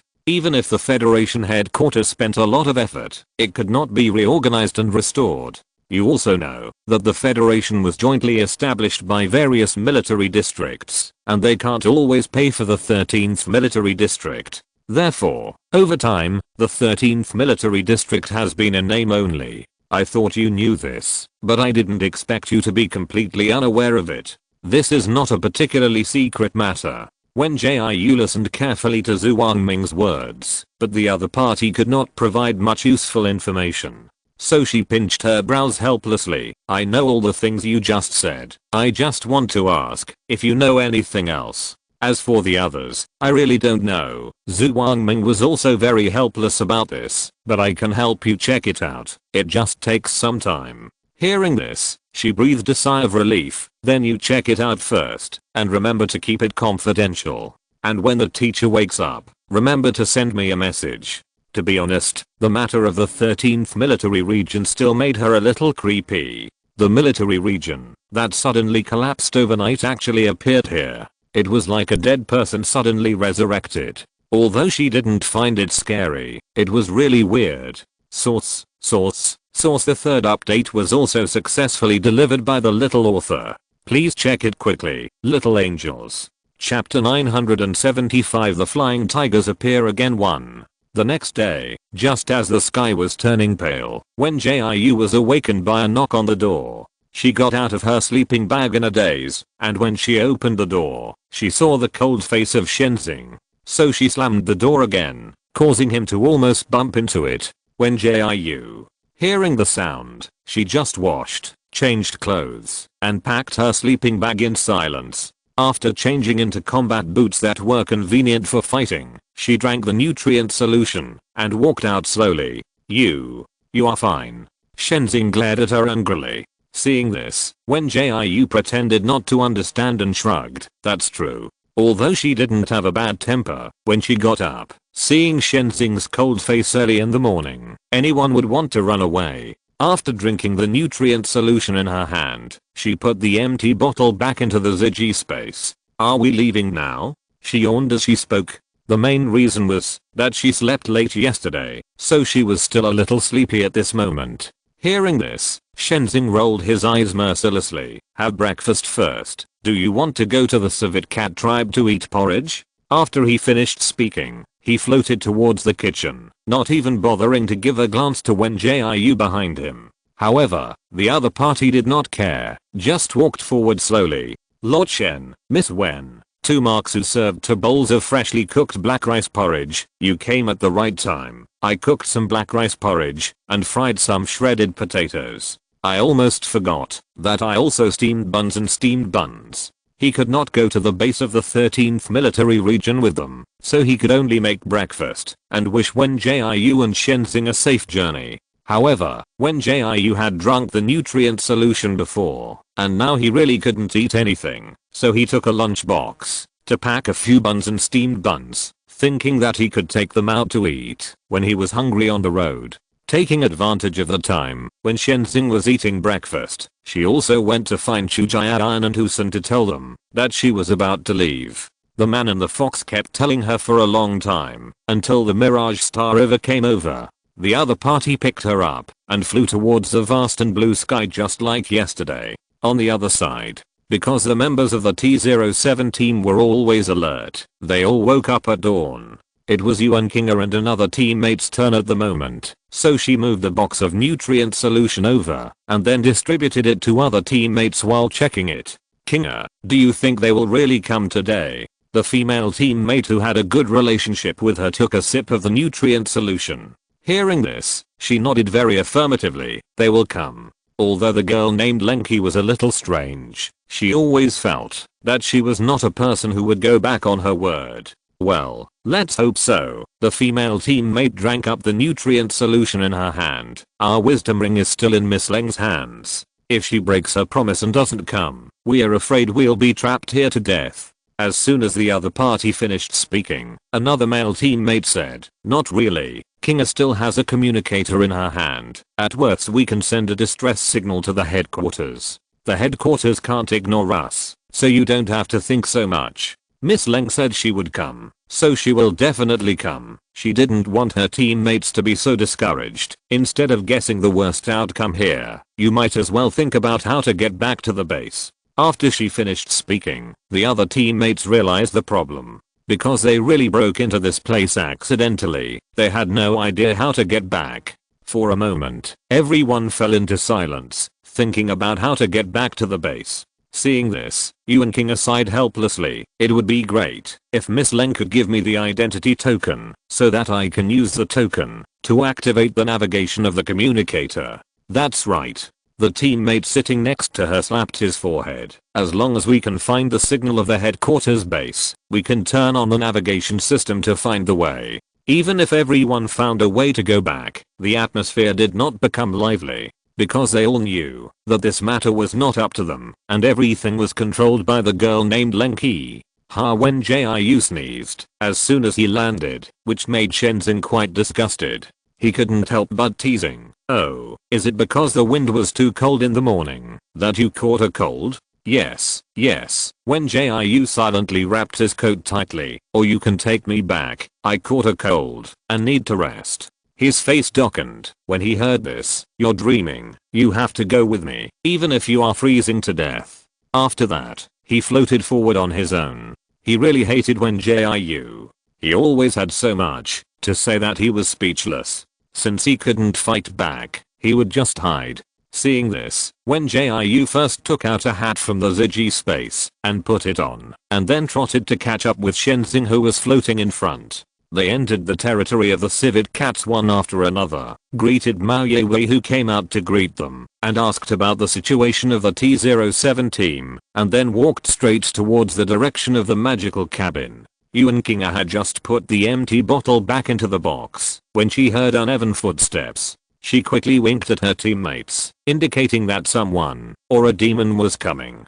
"Don't worry, Lord Shen. The civet cats of our tribe have been guarding here to ensure that no human sneaks out. It's just that the food we sent in yesterday was sent back by those humans as it was." Mao Yewei said as she led the way, fearing that she would do something wrong and be blamed by Shenzhen in the future. Hearing this, Shenzhen frowned in dissatisfaction. "You mean they didn't move at all?" "TSK, we didn't poison the food.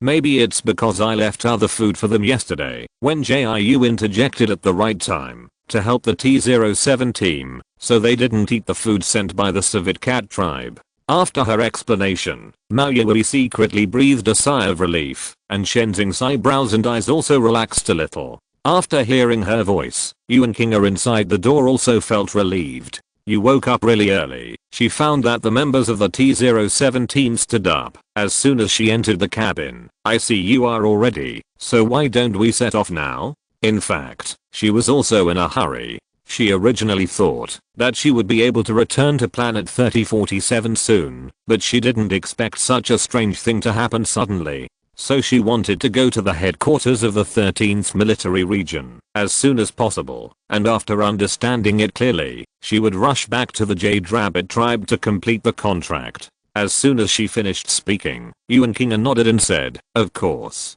But Miss Leng, I have a favor to ask of you." Jiang, today's first update has been successfully delivered. Please check it out, little angels. End of this chapter. Thank you very much for reaching the end. Don't forget to like. Looking for more exclusive content and immediate access? Subscribe to our Patreon. Remember, every like, subscription, or donation encourages us to continue. Thanks to everyone. See you in the next video.